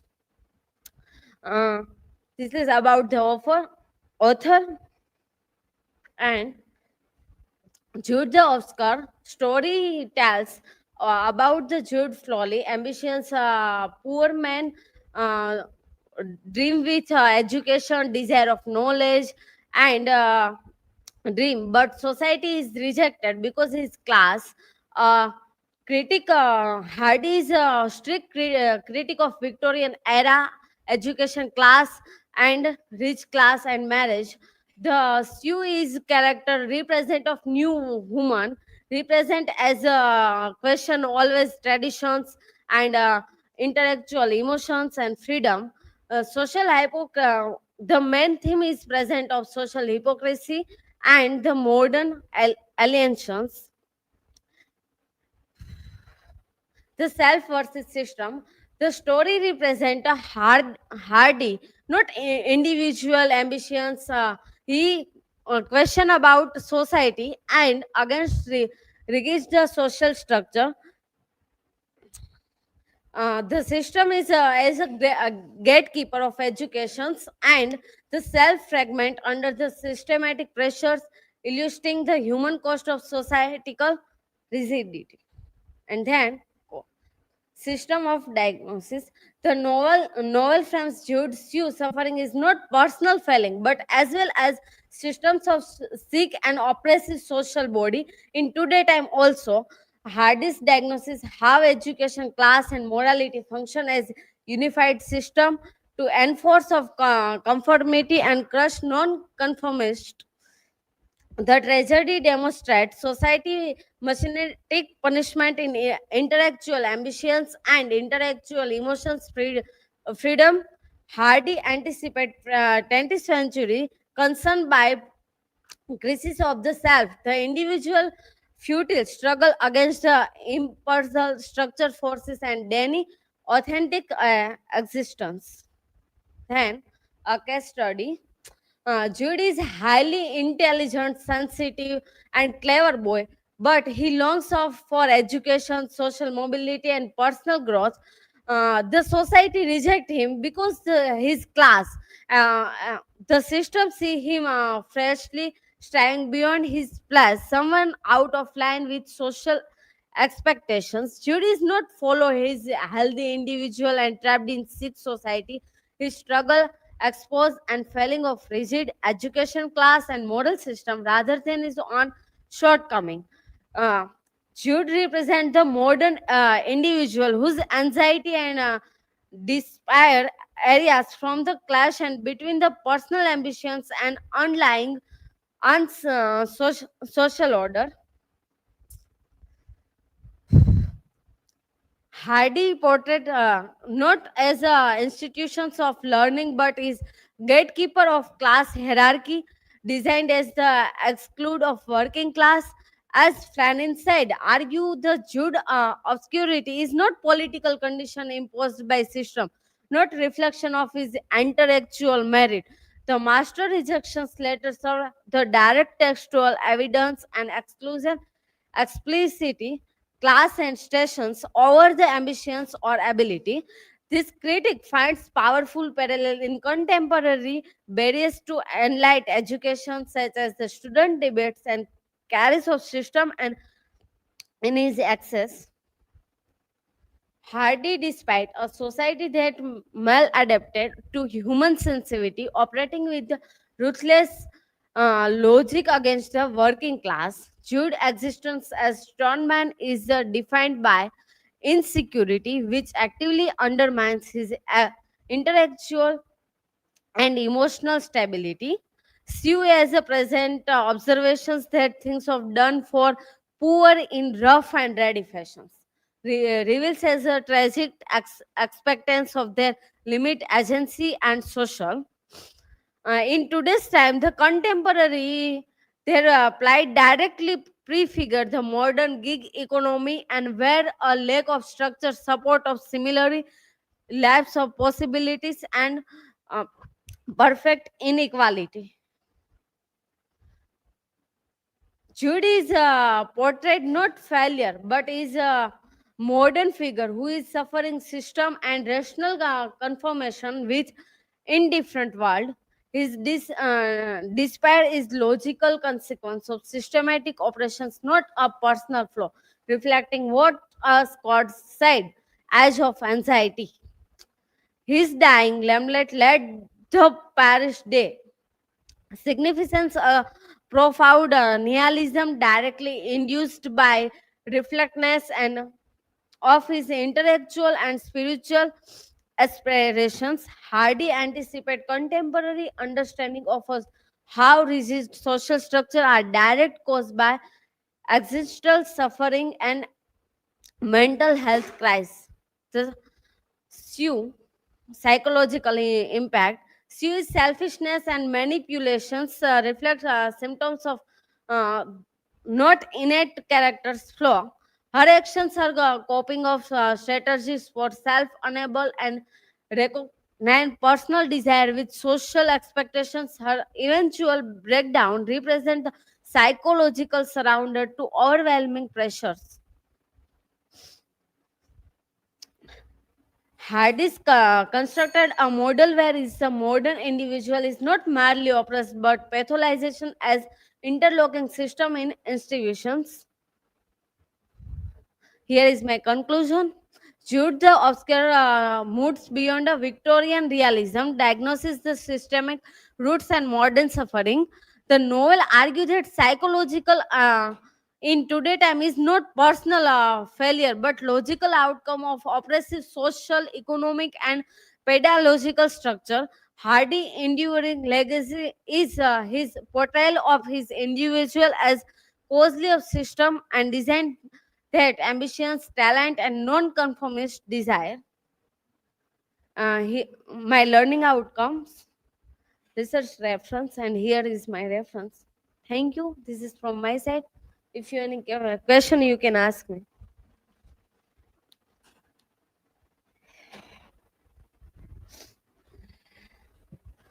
Bhargavi, my question is, what is the main idea of your presentation?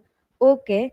The presentation show in the Jude obscure Thomas Hardy blames not only individual Jude but also that society, education class and moral system create a mental pain like anxiety in today time also.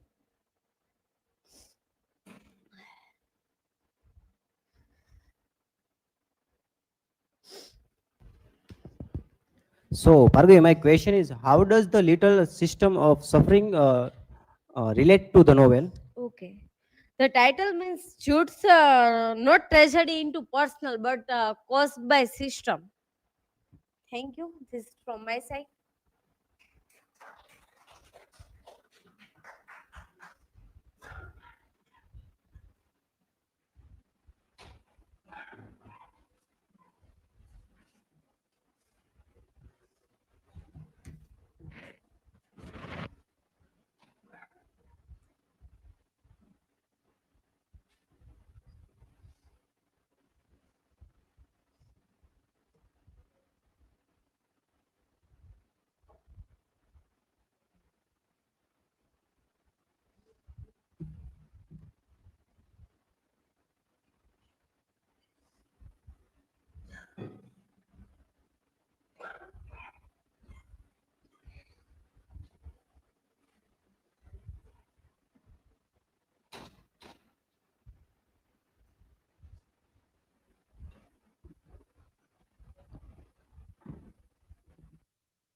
Hello, good afternoon. My name is Ziralba Jadeja. My topic is Hardest Enigma, the conflicting critical history of Sue Brided. This is my academic information. This is table of content. My research question is that to what extent does Sue Bride head's inherent and narrative intractability lead to a history of conflicting critical attempts to contain her, and how does this reflect Hardy's ambiguous treatment of the new woman idol?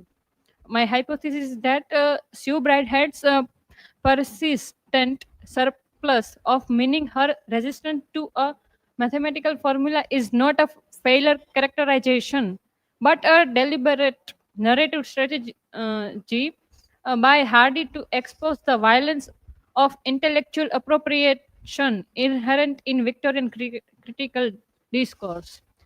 Introduction.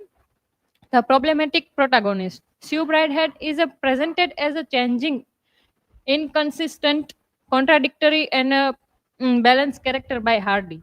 The author's intent, Hardy facing the difficulty of representing a new kind of modern character, needed a new language to state the unstable. A riddle to all.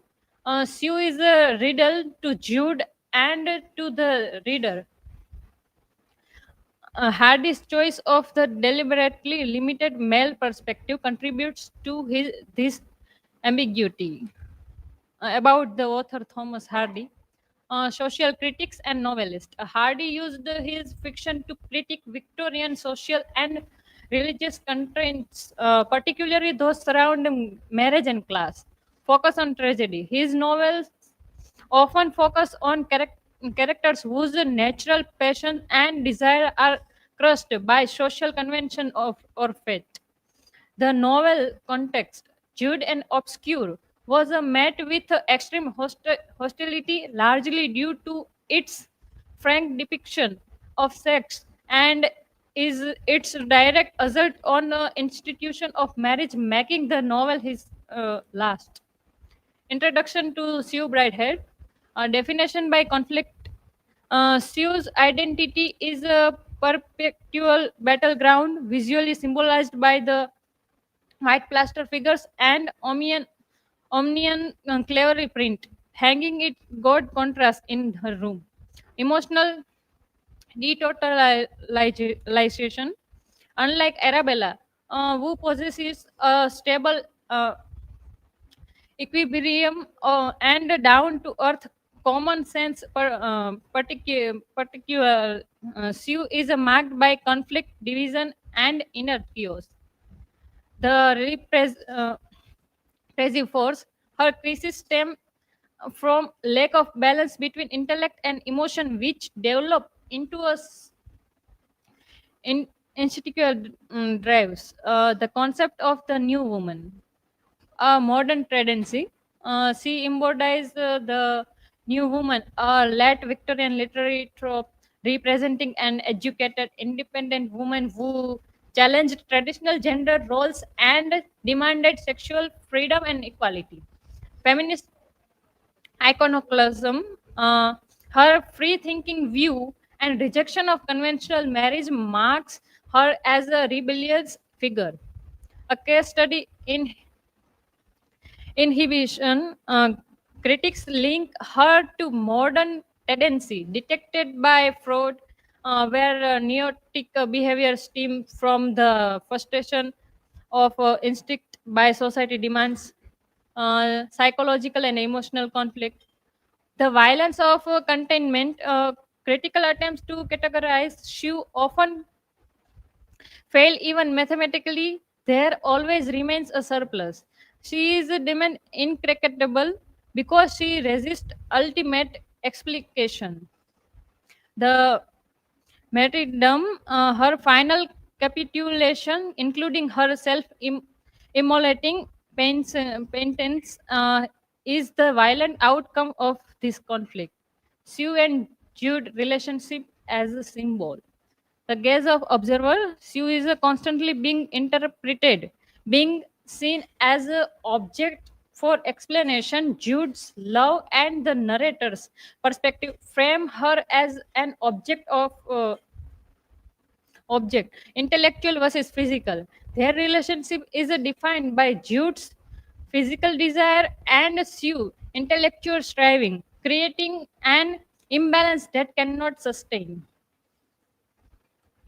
Hardy's feminist vision, uh, con- contested legacy. Hardy's attempt to portray female uh, is a controversial, and female and feminist critics are deeply divided. The dull question: does the novel applaud his feminist or deplore his sexism?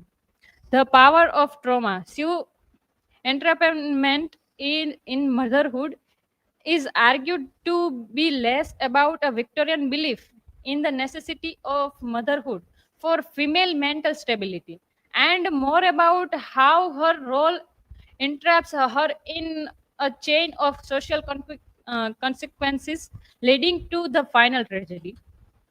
Critical reception, the struggle to define.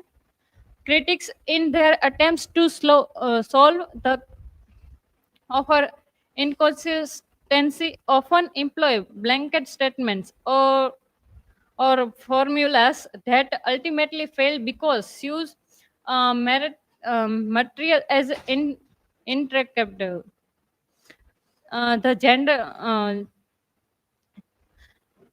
the generalized question of a critical analysis such as what does the man want puts the reader on guard as it suggests the novel's focus in a man rather than Jude.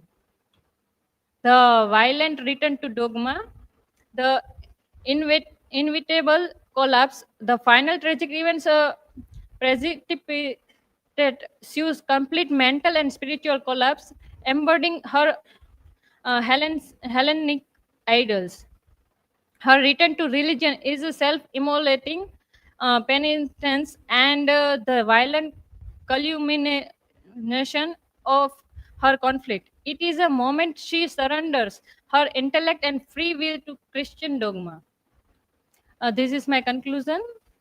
Her final self-destruction is a violent indictment of the institution, marriage, religion, and social custom that prohibit natural development, enduring enigma, the contradiction that defines you, ensure her continued relevance in literary study. She remains an intricable figure. This is my learning outcomes. This is my references. Thank you. If you have any question, please ask me.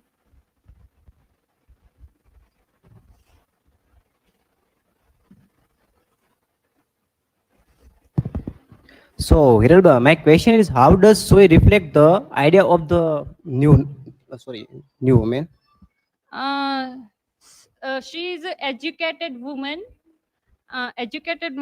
and independent.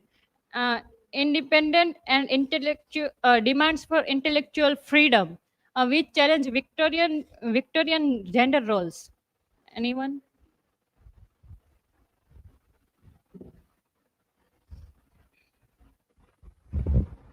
So, Hiral, my question is, what is the significance of Sue violent return in dogma? It represents her tragic surrender to oppressive religion and social convention, highlighting Hardy's critique of Victorian morality. Thank you. This is for my side.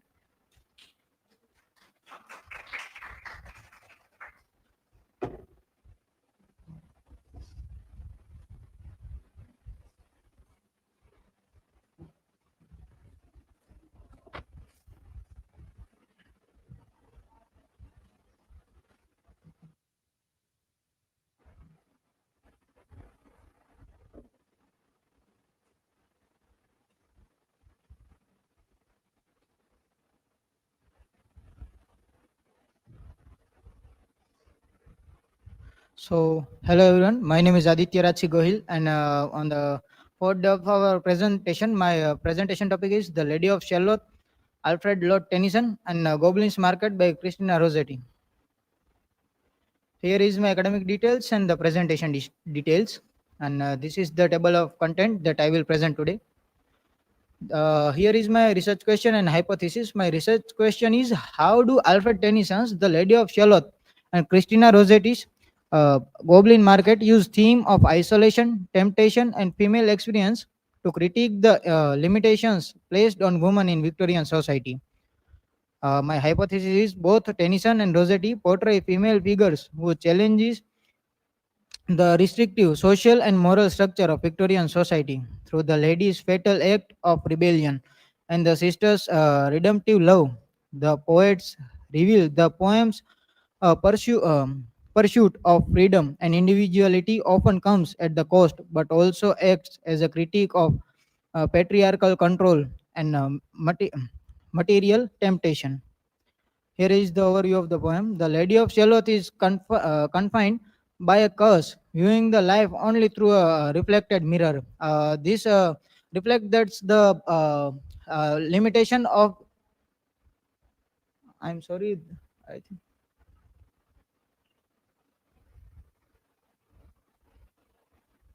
I think the server is crashed also. May I continue, sir? The server is crashed because I am changing the slide. Here is not coming.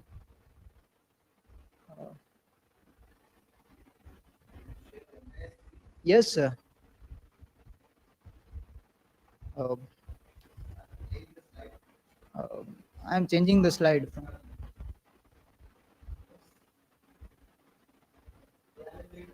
Uh, Here is the poem overview, and yes, now it is coming. The slide is delaying, I think. The Lady of Shalott is confined by the curse, viewing life only through a reflected mirror. Means the view of a girl or a woman is bounded by the social norms and the many men's perspective, because they are manipulating the women's and they are controlling the woman's perspective in that era.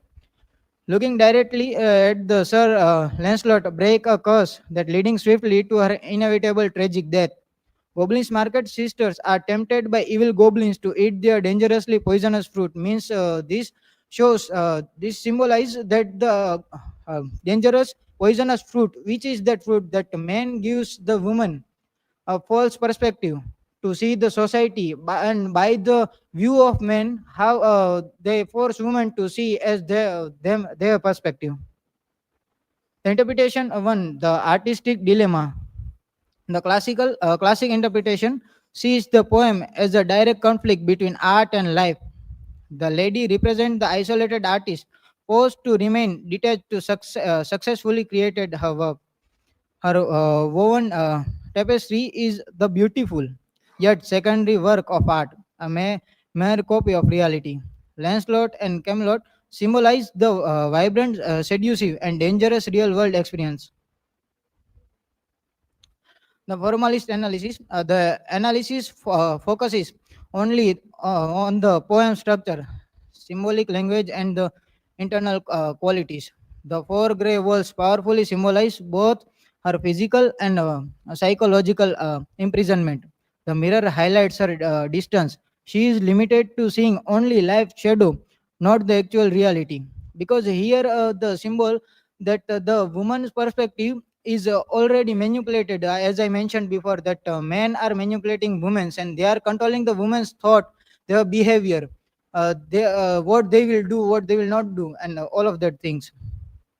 The interpretation second, that gender politics. In the poem, the feminist reading critiques the lady's role in as an oppressed and restricted Victorian woman. The tower represent the rigid social structure that confine and control the female sphere. It means I said that there is a structure already created by the men. There is no point of females there. They didn't take any response from the women, and they are controlling women by what they want from them. The price of resistance. Her death is a heavy penalty inflicted on daring and defy the patriarchal social order. The cracked mirror symbolizes the shattering of her false, reflected, and controlled identity. It means the how the women are portrayed in this poem, that when she was trying to break through that norms and trying to do something else, something new, then the always the social norms comes up, and they always distract her from the perspective she want to what she want to do on the path she want to walk on. Rossetti's poetic techniques, the enigma. Rossetti frequently wrote completely complex word games like riddles, credits, and the other enigmas.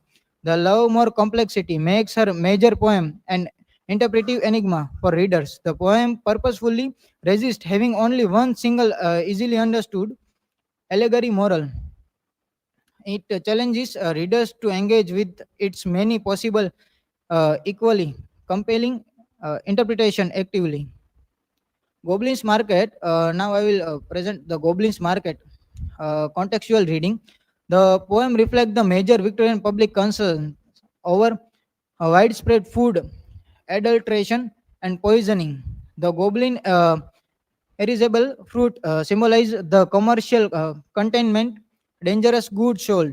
Merchants use harmful substance like chopper to make product appear more fresh and tempting, like it's a kind of today's fast food that all the people trying to eat the fast food, and they are so habituated to that we are originally having habituated to our stomach is habituated to green vegetables, and now we are eating the fast food from the other countries which are not in our digest system. A merchant the come by cry directly reference the notorious street vendor Cole of London City. Goblin Market, the cost of desire. Laura's addiction to the fruit represent the danger of unchecked consuming market desire. The fruit is honey to the throat but poison to the blood, summarizing its deadly allure. The story explores how selfish individual appetite leads to spiritual and physical destruction. Lizzie's complete self-sacrifice without eating the fruit provide the miraculous antidote. The cure is found in the power of pure, selfless, sisterly love, not commercial remedy. Goblin Market, eroticism, and salvation. The goblin tempting acting are often read as a story about sexual temptation or initiation. The forbidden consumption of fruit symbolizes yielding to the transgressive, dangerous desire. The poem sharply contrasts this destructive eroticism with the purity of sorrow love. Leslie's Castor familial bond is the redemptive force that restores her sister's health. Rossetti's poetic techniques, the doctrine of reserve. Rossetti applied the high church religious concept called the doctrine of the reserves. Conclusion: in the simple terms, both poems shows how tough it was to be a woman in Victorian time, but they offer very different endings. Like in the Lady of Shalott, the main character tries to live a free life but die tragically. This suggests the poet Tennyson believed women couldn't win against the strict rule of society. Here we see that even though the writer is not believing in the woman, that she can do or she can go beyond the social norms and do something else. In Goblin's Market, the sister saves her siblings through the pure selfless love. This suggests the poet Rossetti believed women could find a happy ending and escape harm by sticking together and relying on their family bond. And here is in the contrast, the in the Goblin Market, here we see that the writer is believing in the woman that she can do. If she is in the bad situation, she can go out of it. She can handle that situation. The key difference: Tennyson shows failure and death for the woman acting alone. Rossetti shows success and the redemption through the sisterly love. My learning outcomes: sometimes love for somebody or something makes you powerful, and on the other side, it can make you weaker than before too. Here is my references. Thank you. Is there any question?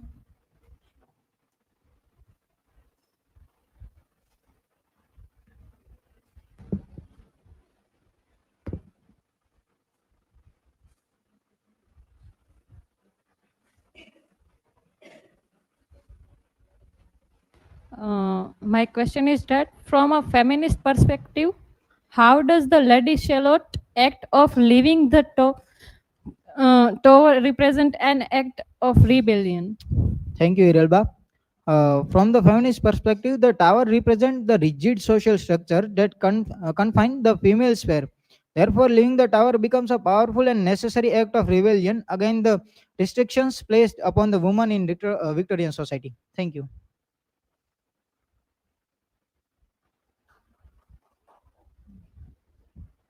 So, Aditya, my question is what specific Victorian era public concern is reflected in Christian Rossetti global market? So the Goblin market reflects the major Victorian public concerns over the widespread food adulteration and poisoning. The Goblin irresistible fruit symbolizes the commercial containment and dangerous goods being sold with the merchant using harmful substance to make product appear fresh. Thank you.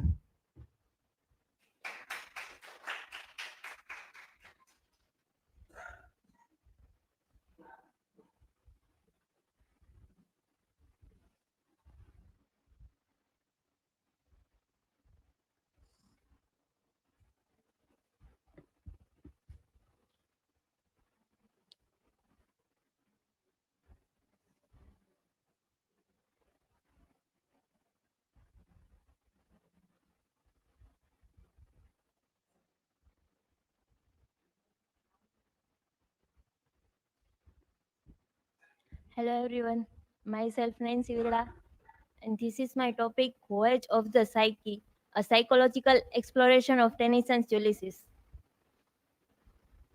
This is academic information, table of content, research question. Can Ulysses be read as a literary manifestation of Tennyson's own psychic process, and how does psychological study provide new insight into the relationship between emotion, trauma, and creative expression in Victorian poetry?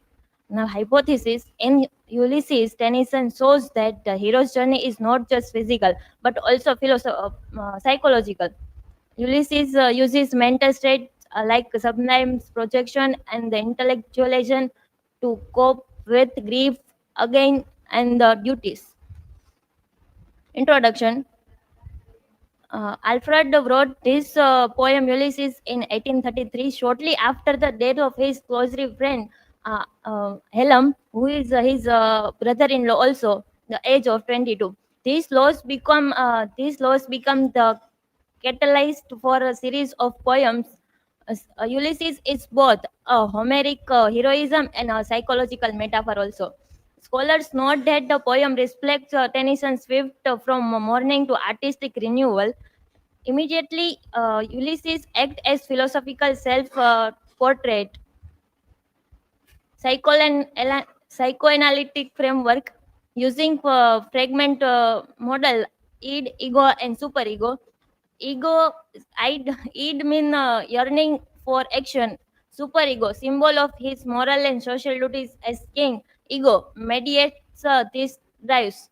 Now the point is defined mechanism, intellectualization, sublimes, and projection. As Mondal and Kabir notes for Ulysses is Ulysses available is unconscious philosophical psychological to avoid the reality of his face. Grief and the poetic inner one. The death of Tennyson's close friend Helen in 1833 deeply affect him. Ulysses' restlessness and desire to travel symbolize mood beyond mourning and the escape the pain of the loss. Rowlinson noticed that for Ulysses is Ulysses embraced as a text where mourning is literized, transformed into a heroic language. Tennyson uses Ulysses to show how grief can be transformed into action. Defense mechanism 1. Ulysses rejects the volume of his kingly duty. That's line defense that dead horn and sleep and feed, and I not me. The projection in it, he also his subject savage to make living full justifies. These show how he uses mind to protect himself from guilt and unhappiness. Defense mechanism 2, intellectualisms. The quote is to follow knowledging like a sinking star beyond the ultimate bound of human thoughts. Each line describes that Ulysses hides his true feelings and emotions, restlessness behind the grand intellectual quote. The abstract and impossible goals make it easier for him to ignore his grief. Rowling notes that his voyage become a metaphor for endless effort. This show how his mind protect him from guilt, fear, and sadness, while making his escape seem noble. Defense mechanism 3, sublimation. Ulysses turned his personal grief and restlessness into heroic action. Sailing is not just a physical journey, it's become a way for him to redirect his emotions and escape sadness. Tennyson does something similar in his life. He turns his grief into Hamel's death into poetry, uses art as a way to cope. The poem become a shape where loss is converted into action. In short, the sublime help Ulysses and Tennyson deal with grief and creative social admire act. Rhetoric and as a psychological shield. Ulysses speak inspired him man and also convincingly persuade himself that the living Itcha is a right choice. By speaking boldly, turn his personal escape into a heroic sharp mission for his crew. The quote is still not too late to seek a never word. It's describe the language of the poem, show how he uses rhetoric to justify his action and feel confident in his decision. The ideological moment of Tennyson Ulysses. His rhetoric operates both persuasion and self eligimentation. Conclusion: Ulysses is not just about physical journey but also a psychological survivor and inner struggle. The final line, to strive, to seek, and to find and not to yield, is show how Ulysses protect himself mentally as well as psychologically, turns personal sorrow and grief. Tennyson used Ulysses as a reflection of his own inner psyche. By combining the psychological with literary analysis, overall, the poem highlights the state of the human spirit and the way art and imagination throughout the grief into a books. My learning outcome from this topic, I am learning applying psychological analytic perspective to critically engage with Victorian poem and border literary texts, and also develop interpretation skill by connecting textual evidence with theoretical framework. These are the references. Thank you. If anyone has any question, then free to ask.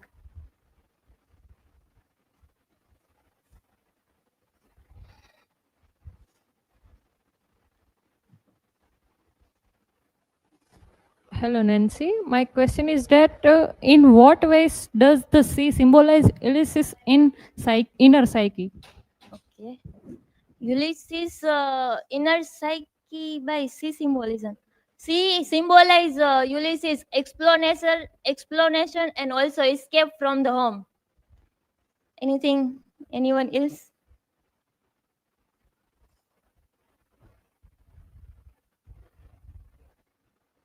Hello. Nancy, my question is how does the idea of journey reflect Ulysses' inner state? The idea of journey reflect Ulysses' inner state by the transforming his information yield for the find, seek, and not for the any type of yield, and also reflect and represent his escape from home and his knowledge. Thank you.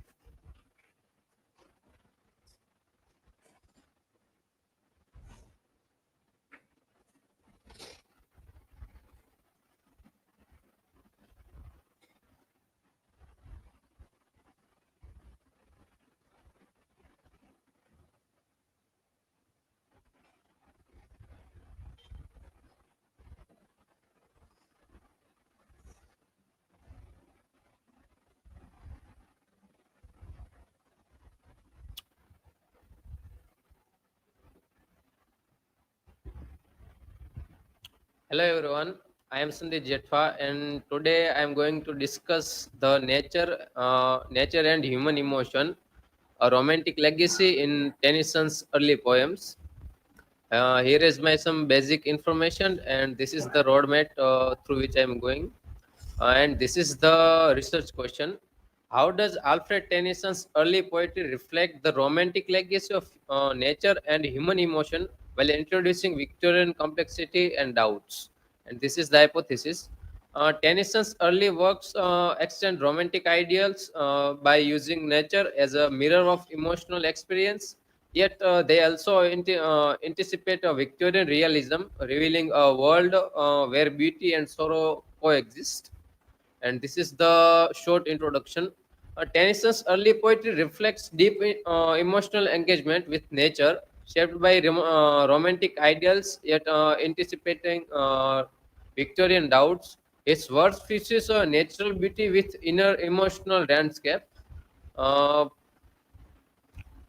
Alfred Lord Tennyson, leading Victorian poet and also poet laureate between 1850 to 1892. His early poetry shows deep romantic influence and emotional sensitivity.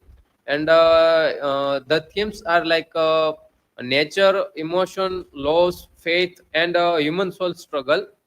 He is known for his work are well-known work Mariana and Lotus Eaters, Locksley Hall, and In Memoriam.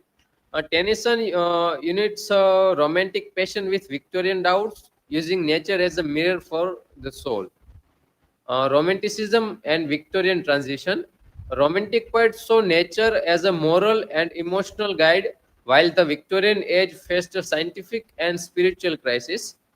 Tennyson inherited a romantic passion but infused it with doubt and reflection.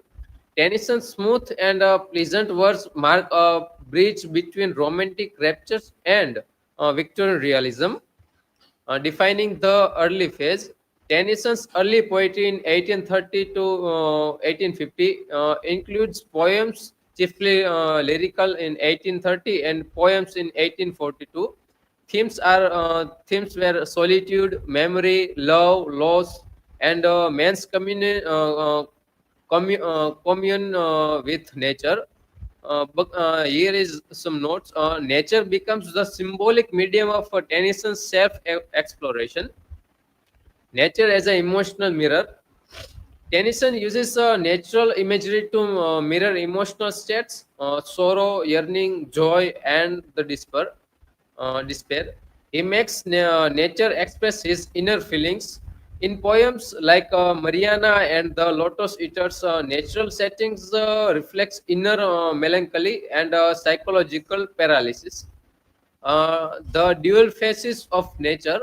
Unlike the purely benevolent nature of Wordsworth, Tennyson sees beauty and brutality in the natural world.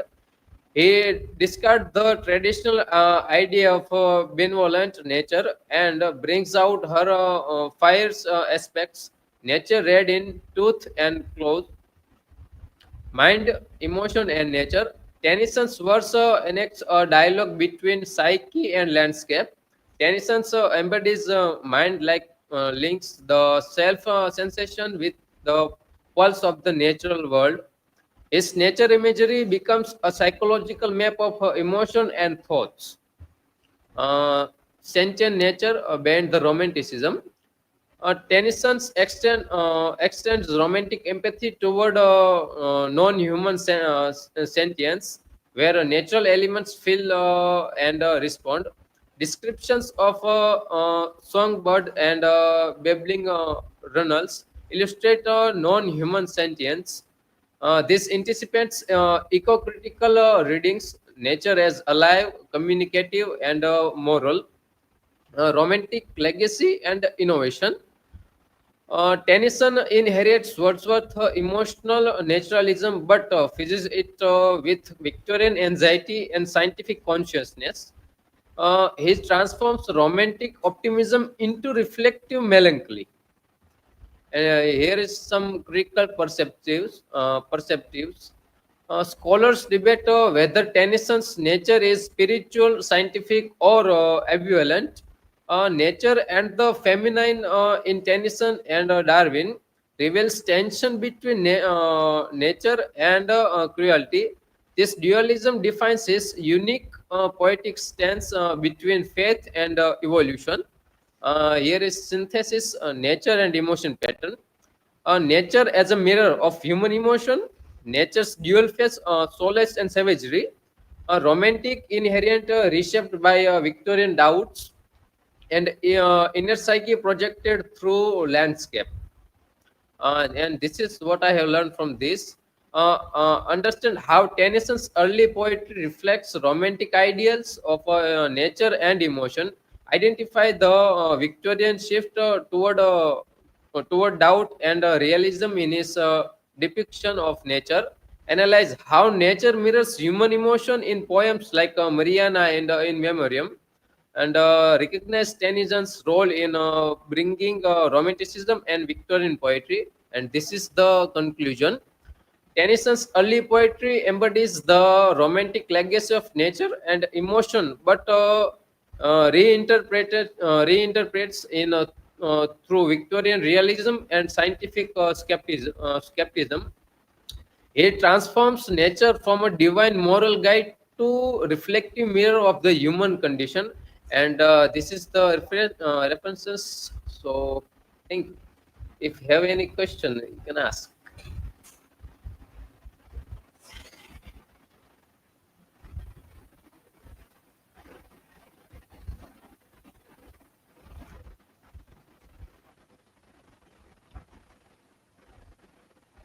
Hello, my question is what role does nature play in Tennyson's emotional expression? Okay. So nature act as a mirror of Tennyson's inner emotions, and also um, uh, um, nature differentiate between his faith and despair. So, this is what I know.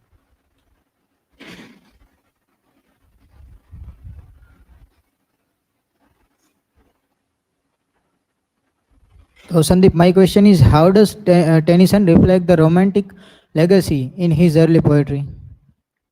Okay.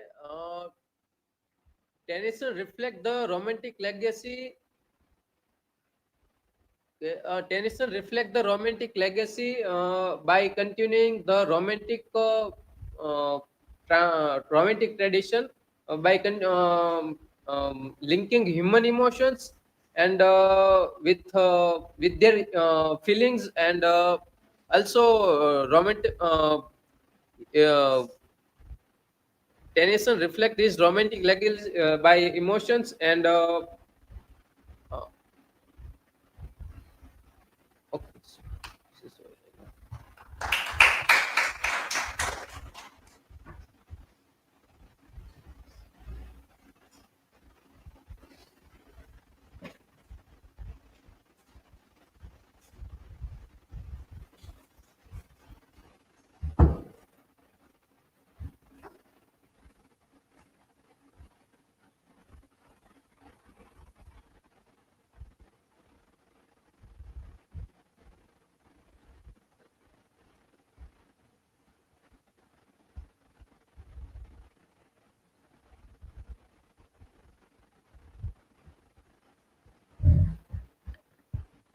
So, hello everyone. Today I will presentation on power and control in Robert Browning's poem My Last Duchess. This is my academic detail, and my research question is how does Robert Browning's Last Duchess explore the theme of power and control through the Duke's characterization, language, and dramatic monologue form? Hypothesis. It is hypothesized that Robert Browning's Duchess uses the Duke's dramatic monologue to expose the toxic nature of control, patriarchy, and ego in Victorian society. The poem symbolizes how male dominance silences female voice, revealing Browning's critique of possessive love and the misuse of power. Then next, about Robert Browning. He was a Victorian poet and master of dramatic monologue. Robert Browning was one of the most prominent poets of the Victorian era. He was known for his innovative use of dramatic monologue and psychological depth. Born in Camberwell, London, he was largely self-educated and deeply influenced by music, art, philosophy. Browning's poetry explores human character, moral struggle, and complex emotion, often revealing the speaker's inner thoughts through dramatic situation. His major works include My Last Duchess, Porphyria's Lover, and The Ring and the Book. Alongside his poet wife Elizabeth Barrett Browning, he becomes a central figure in a 19th century English literature. Then introduction to the poem. My Last Duchess is one of Browning's most powerful dramatic monologue. It portrays a duke showing a portrait of his late wife and revealing his controlling authoritarian nature. The poem explores how power is in relationships can become toxic when it turns into obsession and domination. As Isaac Hazen notes, the poem reflects power positions and control over identity and memory. Central theme is exploration of power, dominance, possession, and control within human relationships. Then next, power through social statue status. The Duke's aristocratic position underpins his sense of control. He boasts of his 900 years old name, expecting unquestioned questioned respect and obedience. Sashikala argues that Browning uses the Duke's title and wealth to reveal how social hierarchies reinforce power in relationships. Even art and objects become symbols of dominance. Then psychological and emotional control. The Duke resents his wife kindness and joy because they were not direct solely at him. He manipulates the narrative to blame her for the not valuing his status. Dr. Amal Ibrahim explained that the Duke's behavior shows emotional manipulation and psychological control common in patriarchal relationships. The Duchess is silenced both in life and in death. Then control over art and memory. The portrait is a metaphor for power. Only the Duke draws the certain.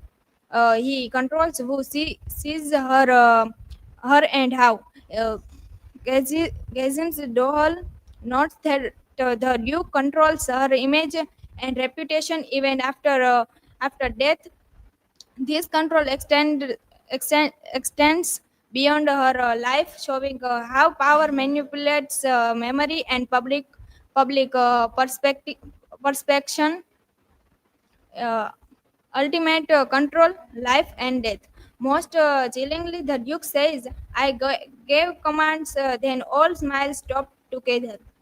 This suggests he ordered her death, the ultimate form of control.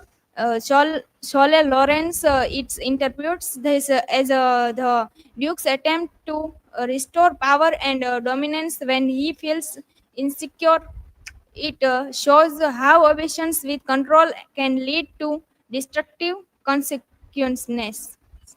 Then, critical perspective, feminist view. John Secker argues the poem shows how patriarchal power silences and objectives woman. Structural view shows how Browning's use of a dramatic monologue and enjambment mirror of the Duke's control over narrative. Then, psychological view, Ibrahim links the Duke's controlling behavior to deeper emotional insecurities. All reading confirm that power and control shape every layers of this poem. Then, next conclusion. My Last Duchess explores the how power, control, and positions dominate human relationships. The Duke actions reveal the destructive effect of obsession and authoritarian control in personal and social spheres. spheres. Browning's use of dramatic monologue imagery and narrative perspective emphasize the imbalance of power between a man and woman in a patriarchal society. The poem remains relevant today, highlighting issues of emotional manipulating, silencing, and the abuse of authority. Ultimately, Browning's warns of the danger of unchecked power and dominance both in life and legacy. Then, this is my learning outcome. Then, reference. And any question?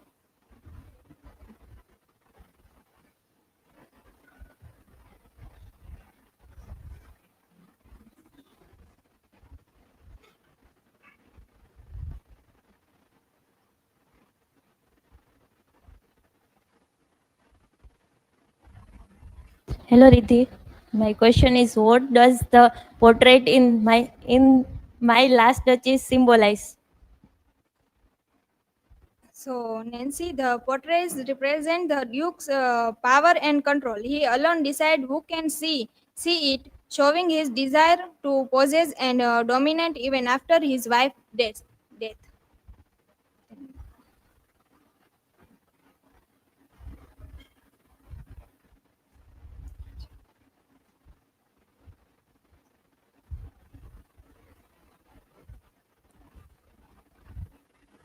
Okay, Riddhi. So my question is, how does the Duke show his need for dominance in relationships? So, the Duke treats his wife like a possession, not a partner. He accept obedience and silence, provoking his desire to control both love and reputation. Okay, thank you.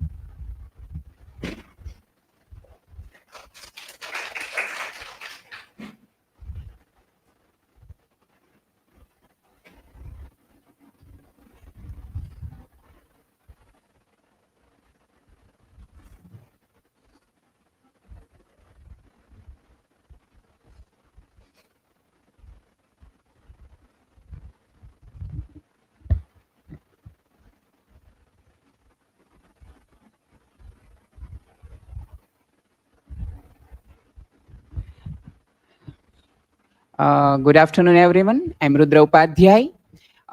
Today, I'm going to make presentation on the topic Robert Browning and the dramatic monologue. So these are my academic information, and this is the points which I'm going to cover today. Okay. So for today's my presentation, my research question is, how does Robert Browning use the dramatic monologue to reveal the complexities of human psychology and moral conflicts? And the hypothesis for this topic would be Browning's use of the dramatic monologue allows him to explore the hidden motives, moral ambiguities, and psychological depth of his speakers, and transforming the form into a tool for both artistic expression and ethical reflection. So meet our Robert Browning, one of the famous Victorian poet, was widely celebrated for his mastery on dramatic monologue. And his poems and dramatic monologues explores psychological complexity, moral tension, and the interplay between speech and character.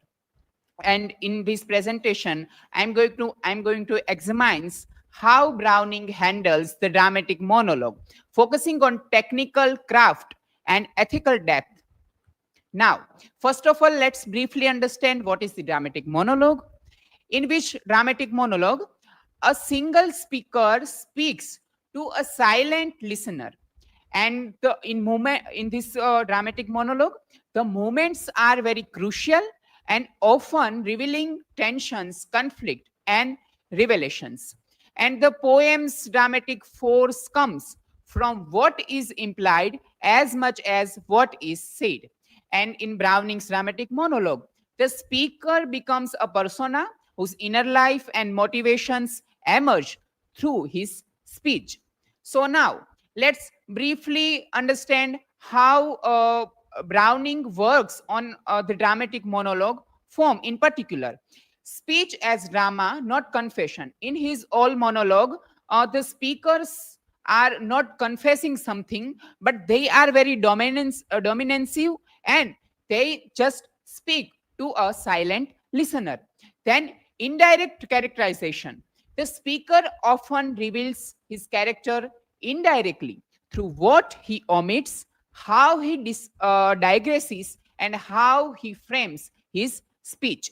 Then a silent listener, as we can see in all his dramatic monologues.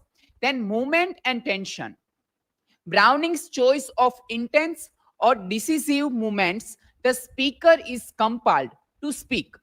Strength and weaknesses are also portrayed in the dramatic monologues of Browning. Now, how the strategy of handling the dramatic monologue used by Robert Browning. So, he carefully constructs the dramatic situation so the speaker is forced into revelation. And then masking. The poet remains hidden. The speaker's voice is shaped to both revealed and concealed. So we can see both side hidden and also the upper side of the speaker. Then the using of digressions, enjambment, interruption, and repetition to mirror thought processes and inner conflicts. So Browning portrayed the inner conflicts of the particular speaker by using these poetic elements. Then irony and ambiguity. Browning often allows the speaker to believe on his own claims. The meaning lies in a tension between surface and subtext. Then obviously psychological dimensions. In all throughout the works of Browning, we can analyze that Browning does not always moralize. Instead, he lets contradictions and failures emerge through speeches of the speakers. Now, the technical and moral interplay, how structure serves themes. So, in dramatic monologue of Browning, he mirrors the speaker's inner conflicts. So, what is the portrait of the speaker? That a speaker is speaking to a silent listener throughout, that what is the inner conflict of himself. And the Browning uses silence, gaps, and unsaid implications to engage his readers as interpreters. Now, as a readers, here we are interpret that what is the speaker of Browning is trying to convey the message. Then ethical tension resides not in overt preaching, but in how the speaker's words expose self-deception or moral blindness. So here Browning is conflicting between morality versus the psychological dilemma. So Browning's poetry invites us as a listener to listen to the voice and read between the voice. In literature, we obviously read between the lines, but in Browning's dramatic monologue, we have to read between the voices, that what is the speaker is saying, it is true or false, or it is unreliable. Now, Here I have taken three famous dramatic monologue by Browning. First is My Last Duchess, which is a basically story of Duke of Ferrar, who is killed his wife, and now he is confessing something to a silent listener. That the Duke's speech in this dramatic monologue reveals arrogance, jealousy, and controlling personality through what he does not say and way he frames event. In all the dramatic monologue of Browning, the actions start in the middle, not in the beginning. So in this poem, Duke of Ferrar already killed his wife, and now he's confessing by his arrogance and jealousy to a silent listener. Then Fra Lippo-Lippi, it is based on a story of a monk who is breaking social norms. So in this poem, the speaker's tension between social duty and artistic freedom and the spiritual concern is voiced through the digression and wit.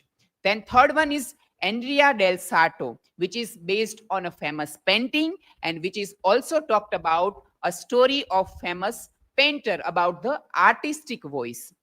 In this poem, Browning shows the conflict between technical mastery, emotional authenticity, and spiritual aspiration is gradually revealed through the speaker's self-defenses.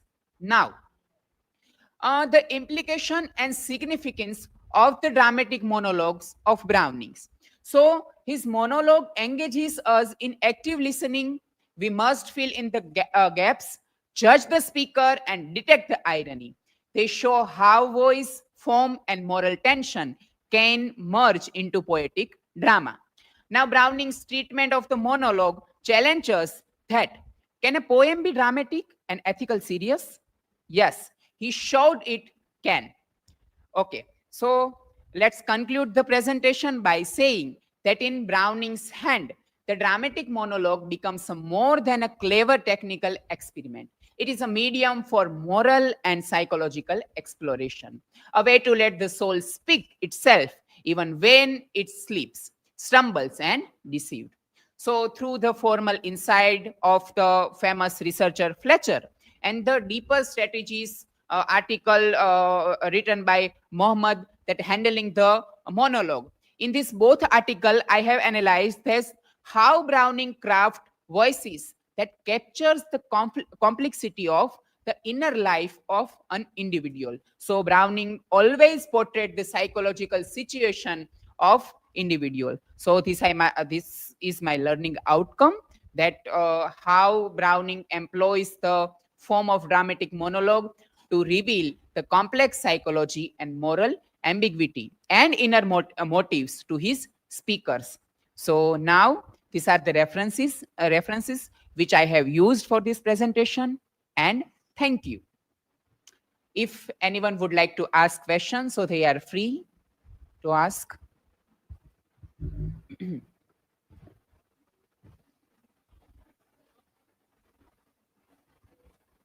Rudra, my question is, yes, what distinguishes a dramatic monologue from a soliloquy? Okay, good question. Thank you for the question. So basically, dramatic monologue is a type of poetry or a performance in which a particular speaker is speaking to a silent listener. Whereas in soliloquy, it is the inner voice of a particular character and it is performed on the stage during the drama. So soliloquy is a particular inner conflict of one's own, whereas dramatic monologue is a speech spoken by a speaker to a silent listener. Okay, then anyone?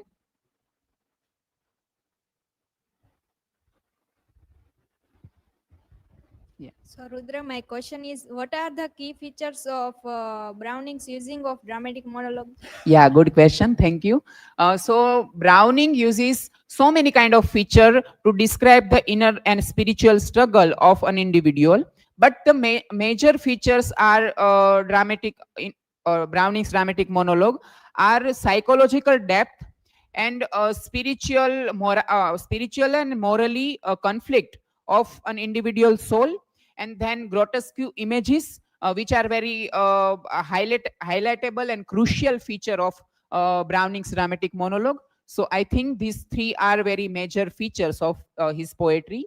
I hope your doubts are clear. Thank you so much for supporting. Thank you.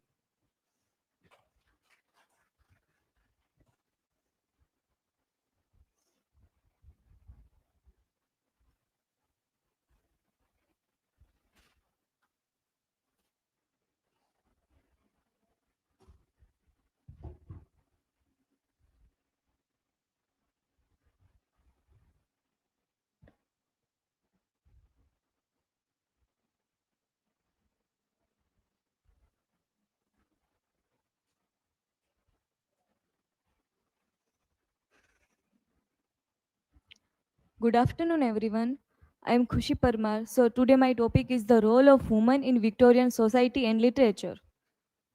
This is my academic information, then table of content. My research question is how did Victorian literature reflect, reinforce and challenge for the social roles and moral expectations of women during the 19th century? Then my hypothesis is Victorian literature both mirrored the strict domestic and moral expectations placed on women and provided a platform for authors like Charlotte Bronte, George Eliot and Thomas Hardy to critique and challenge these societal norms, paving the way of early feminist thought. Let's start with introduction. The Victorian era, 1837 to 1901, had strict rule about how men and women should behave. Women were expected to stay at home and represent purity and godness. Literature became a way to question women's social and moral roles. Writers like Charlotte Bronte, George Eliot, and Thomas Hardy questioned unfair traditions. The idea of the angel in the house shaped how women were judged. Then, Victorian gender ideology. Society believed women should be gentle, obedient, and caring mothers. Men were seen as logical and meant for work outside the home. Education for women focused on manners, not intellect. Married women had very few legal or property rights. Industrialization made gender divisions even stronger. Then, women and the domestic sphere. Society said a woman's duty was to care for her home and family. Middle class women were told to be moral leaders within the household. Most professions and higher educations were closed to women. Popular fictions promoted this domestic ideal. Some heroines followed these rules, others rebelled. So, women writers use fiction to question these limits. Then, the angel in the house ideal. This phrase comes from Coventry Petmore's 1854 poem. It described a woman as a pure, patient, and self sacrificing. This created unrealistic expectations for women's behavior. Novelists like Charlotte Bronte and George Eliot criticized this ideal. Women view refused it were often called fallen. So, Victorian literature helped reveal these double standards. Then, women writers and social change. Women novelists gave voice to those who were ignored by society. Charlotte Bronte's Jane Eyre questioned both class and gender equality. Elizabeth Gaskell wrote about working women and factory life. George Eliot explored how women balance duty and desire. Then class, marriage, and morality. Marriage often decide a woman's identity and security. Unmarried or a widow woman had a low social standing. Wealth and class shaped women's choices and behaviors. Many novels showed how marriage could be trap, not protection. The fallen woman become a symbol of moral fear and society. Then the shoe brided in the Jude in the obscure. In Thomas Hardy's Jude the Obscure, 1895, Sue Brided challenges every Victorian rule for women. She is independent, clever, and questions marriage as an institution. Sue wants freedom in love and education, not ownership by men. Her choices bring social rejection and emotional suffering. Hardy shows how society publishes women to think differently. Shue's story reflects how hard it was to be new woman. Feminism and the new women. By the 1819, since the idea of new women become popular in fiction, she want education, work, and the right to choose her life. Authors like Oliver Scaler and Sarah Grant wrote about her independence. These women questioned the men's authority and social limits. Then, literary reflection and criticism. Victorian novels showed both women's pain and resistance. Many female characters struggle between morality and personal freedom. Later, feminist critics reread this novel in new days. Modern scholars now see Victorian women as a complex and strong figures. Then conclusion, Victorian women lived in a society that limits their right and freedom. Through literature, they begin to express their feelings and ideas. Authors like Hardy, Bronte, and Eliot change how women venture. The angel in the house, ideal surely begin to fade. Victorian literature become the foundation of early feminism. These works still inspire modern readers to think about gender and inequality. So this is my learning outcome. Through I will be able to understand how Victorian literature not only reflected the strict domestic and moral expectation imposed on women, but also served as a platform for authors such as Charlotte Bronte, George Eliot, and Thomas Hardy to challenge these norms. So this is resources. Then thank you. Any question?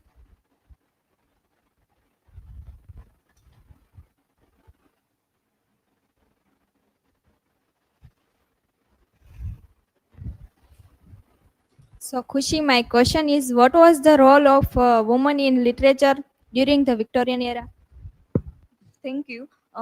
Many women become writers using literature to be question gender roles like Elizabeth Barrett Browning and Charlotte Bronte.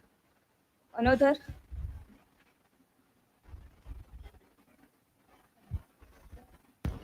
So Khushi, your presentation on gender analysis was too much good.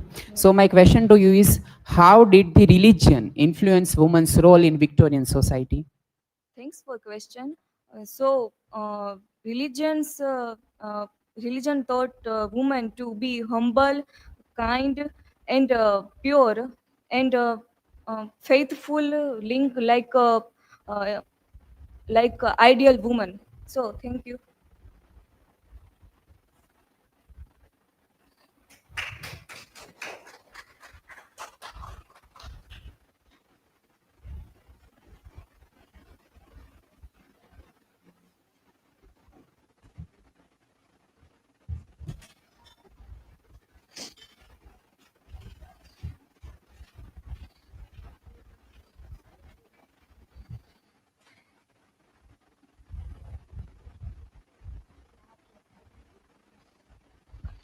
Good afternoon, everyone. My name is Milan B. Dave.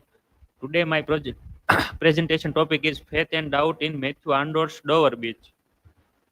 This is my personal information, table of content.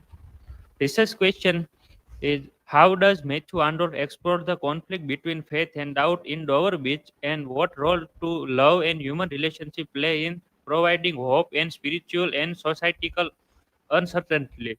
My hypothesis is, in Dover Beach, Matthew Arnold portrays in the decline of religion, faith and the rise of doubt due to societal and scientific change, suggesting that personal love and human connection can serve as a refuge and source of stability in the world marked by uncontently.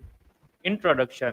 Matthew Arnold's Dover Beach is a reflective lyric poem that explores the tension between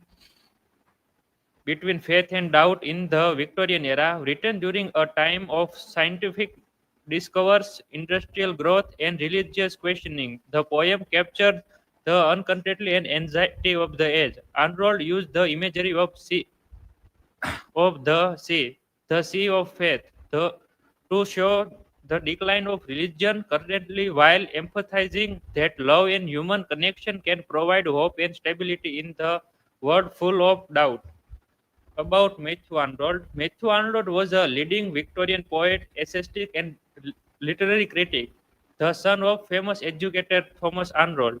He was deeply influenced by moral and societal concerns, which he explored both in his professional life as a school inspector and his writing. His poetry reflects personal emotion as well as societal issue, often addressing themes like faith, doubt, human suffering, and the search of meaning, Arnold's work captured the anxiety. The poem says a Dover Beach reveals his concern of human relationship and the enduring need for love and moral guidance amidst uncertainty. Context of Dover Beach. Dover Beach was written by Matthew Arnold in 1867 during the Victorian era, a time of rapidly social and scientific and industrial change. Scientific discoveries like a driving theory of evolution challenged traditional religion beliefs and led to whispered questioning of faith. Industrialization and urbanization create feelings of disconnection and uncertainty. Arnold's poem reflect the loss of religion, certainty, and the anxiety of the era, using the sea as a metaphor of the retreat of the faith and vulnerability of human beliefs. Faith in Dover Beach. In Dover Beach symbolize religion, hope, and love, acting as a source of comfort and stability in life. It also includes personal and emotional support, especially through human relationship. Even the sea of faith withdraws. Arnold suggests that love and honesty between people can offer stability and meaning amid and doubts of modern world. Doubt in Dover Beach. In Dover Beach, doubt emerges as a central theme, reflecting the uncertainties of the Victorian era scientific progress as a drawing theory of evolution. Arnold used the image of melancholy, long withdrawing roar of the sea to symbolize the decline of the sea to faith. The scholar note that retreat of faith mirrors Victorian anxiety, including fear, pessimism, and the sense that the world was becoming uncertain and disconnected for spiritual guidance. Scholarly insight, poems show personal and societal doubt. See the faith symbolize loss of religion and certainty, reflect Victorian anxiety and pessimism. Love and human connection offer hope. Faith with doubt. Faith symbolize love and hope and human connection, bring comfort and emotional strength, offers meaning and admit uncertainty. Doubt show loss how religion, belief, and spiritual security reflect fear, confusion, empathize caused by scientific and social sense. Arnold's message, love and human relationship act as a refuge in a world of doubt, suggests personal faith in love can replace lost religion faith. Key quote. In Dover Beach, Matthew Arnold used two powerful lines to express the central idea of faith and doubt. The line, the sea of faith, was once true at the full. It symbolized the time when religion beliefs was strong and unite people with a sense of purpose and spiritual certainty. Another is a love let be through one another, express hope and to need of human connection. Arnold suggests that in the world filled with confusion and doubts, love and honesty between individuals can offer stability and meaning, replacing the lost comfort one provided by faith. Learning outcome. Conclusion. Dover Beach reflect the struggle between faith and doubt in the Victorian age. Arnold show how religious certainty declined due to science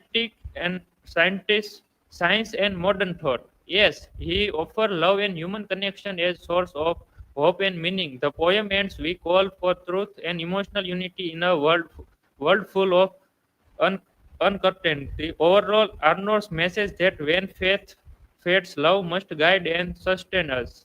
This is my resources for the reading. Thank you. If any question.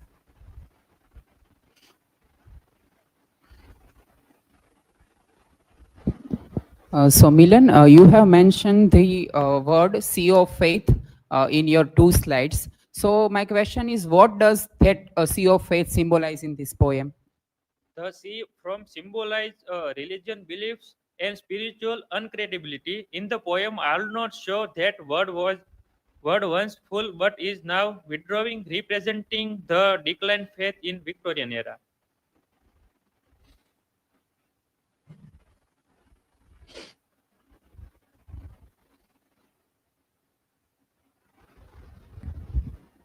So my question is, how does Arnold suggest people can find hope despite the decline of faith?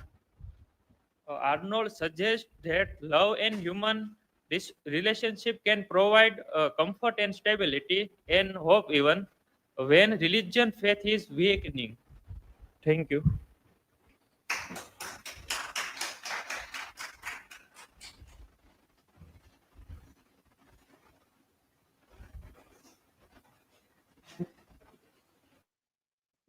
Okay, so that was the last presentation of the morning session.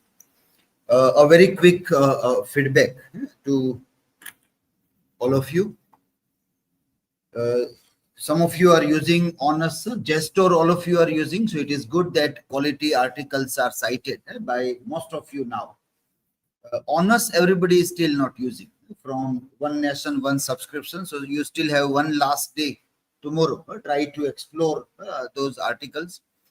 From your homes, you won't be able to access. So you have to access from lab only. So it is better you can sit for a while, download, take it, and then you can prepare from that. So that way you can, or those who are working here, you can be in contact and ask them. You can explore from your home and give a link to those who are working in the lab, so they can send you in WhatsApp or by any another modes that these articles you are in need of. So that way you can try to incorporate those articles.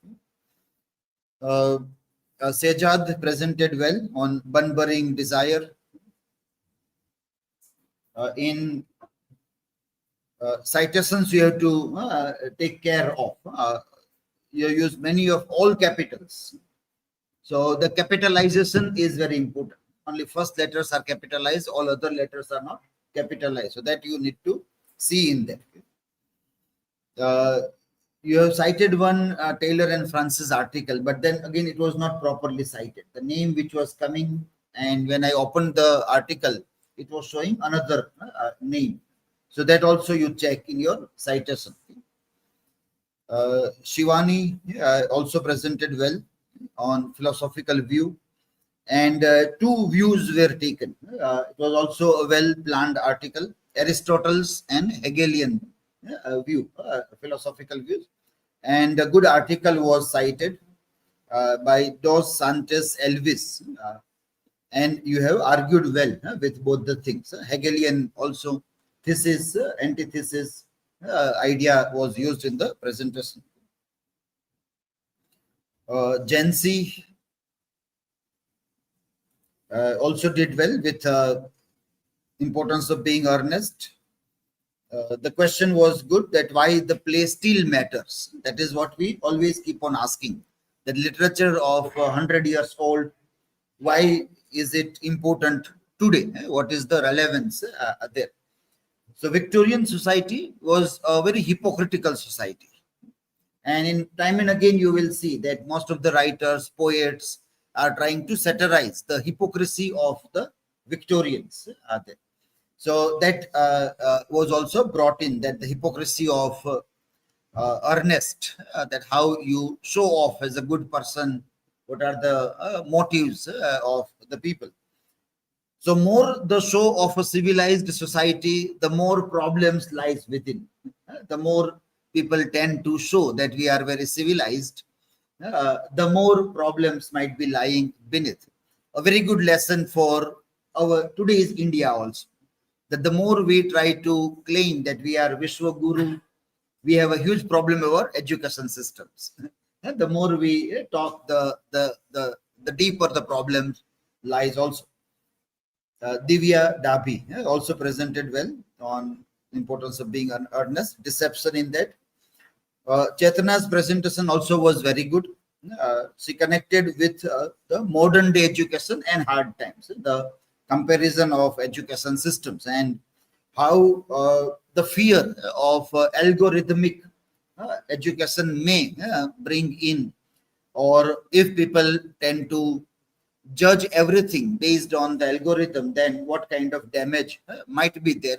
That was discussed in that.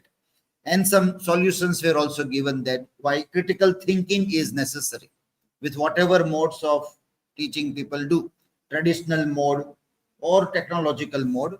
But are those modes allowing people to have critical thinking, questioning the power, the one who controls? Are they being criticized or questioned or not. So even in the traditional mode, those teachers who are teaching might not be allowing that. So not only this, but that is the core idea, that what way the freedom of thought is given to the learners in the education system, that is very significant. The Foucauldian idea, in some of the articles it was cited, that also was a good article about how Michel Foucault talks about control, and how education system also is seen as the modes of controlling the people. Young minds can easily be controlled through education system. So people try to see that what is learned by the students. DIMPAL DABHI also did well. Moral landscape in hard times. DIMPAL PARMAR on mechanized hearts was also well presented article. JAYPAL also on Hardy's and Fawley's marriages and the tragedies that comes to the families. BHARGAVI on suffering and sympathy. There is one good article by Sumter's article on suffering and sympathy. It was not cited well, but that was a good article which others can also refer. Hiralba presented well on critical history of Sue Bridehead. So that also was a very good study of Sue Bridehead's character, that how it can be analyzed from some new angles. Aditya Raj also did well with Tennyson and Rossetti's. Good articles were cited and very well argued. Points were given about both the writers. Nancy also did well. Sandeep presented on Tennyson, romantic legacy, that how the era that was dead now continues somewhere in the early poems of Tennyson. In the younger days, how he was influenced by that. But then as now you have studied, Victorian era was more about realism. And then we can clearly see romanticism is moving away from reality, living in some utopia, some dreamy world, and then you come down to the realistic world of Victorian era. You have to take care of MLA citations, how it is done, that you have to see alphabetical order, you have to take care of. Riddhi on Browning, my last Duchess, was presented. Still it can still be made better. You used the sources very well. In your second last, before conclusion slide, she has mentioned that Sekhar in this article says this, so-and-so says this in that article. That is a good style, which all of you, if you are not doing, you should adopt. So whichever article you are referring to, you have to mention the name and then say that it is argued by this in this article in this manner. Rudra also presented very well on Browning, dramatic monologue. Khushi on women in Victorian society. That can still be explored much deeply. You tried best, but still more thing can be said about that. If you compare that and today's situation, then it becomes more relevant to see that what changes have come from what was life in Victorian era to today's era. And Millen's last one was on Dover Beach, on doubt and faith, in how Matthew Arnold talks about that we have to see.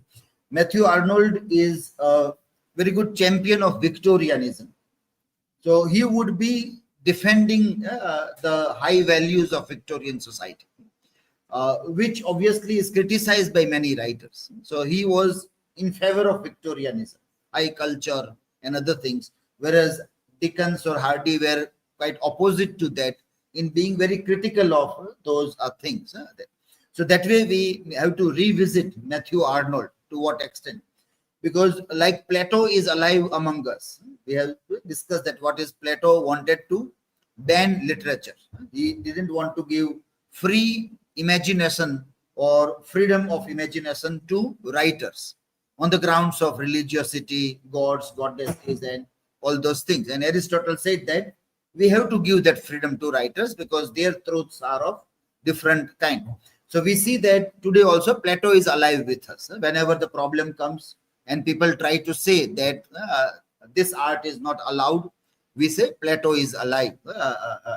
But we keep in mind that it is very regressive way of looking at it. Aristotle has tried to liberate us, and we want more of Aristotelian way as compared to Platonic works. Compared to Plato, Aristotle, what we want is this. The same way here also, like Hardy, Dickens, or Arnold. Then again, we say that Arnold, with all good way of doing things in his time, he seems to be still regressive of his time. Whereas the other writers were very critical of the time. And being critical helps us in improving or eradicating many of the evils in society. If we do not try to speak of that and we put it under the carpet, then there is no chance that those things can be eradicated. So they were trying to remove the evils from within the carpet in the Victorian era.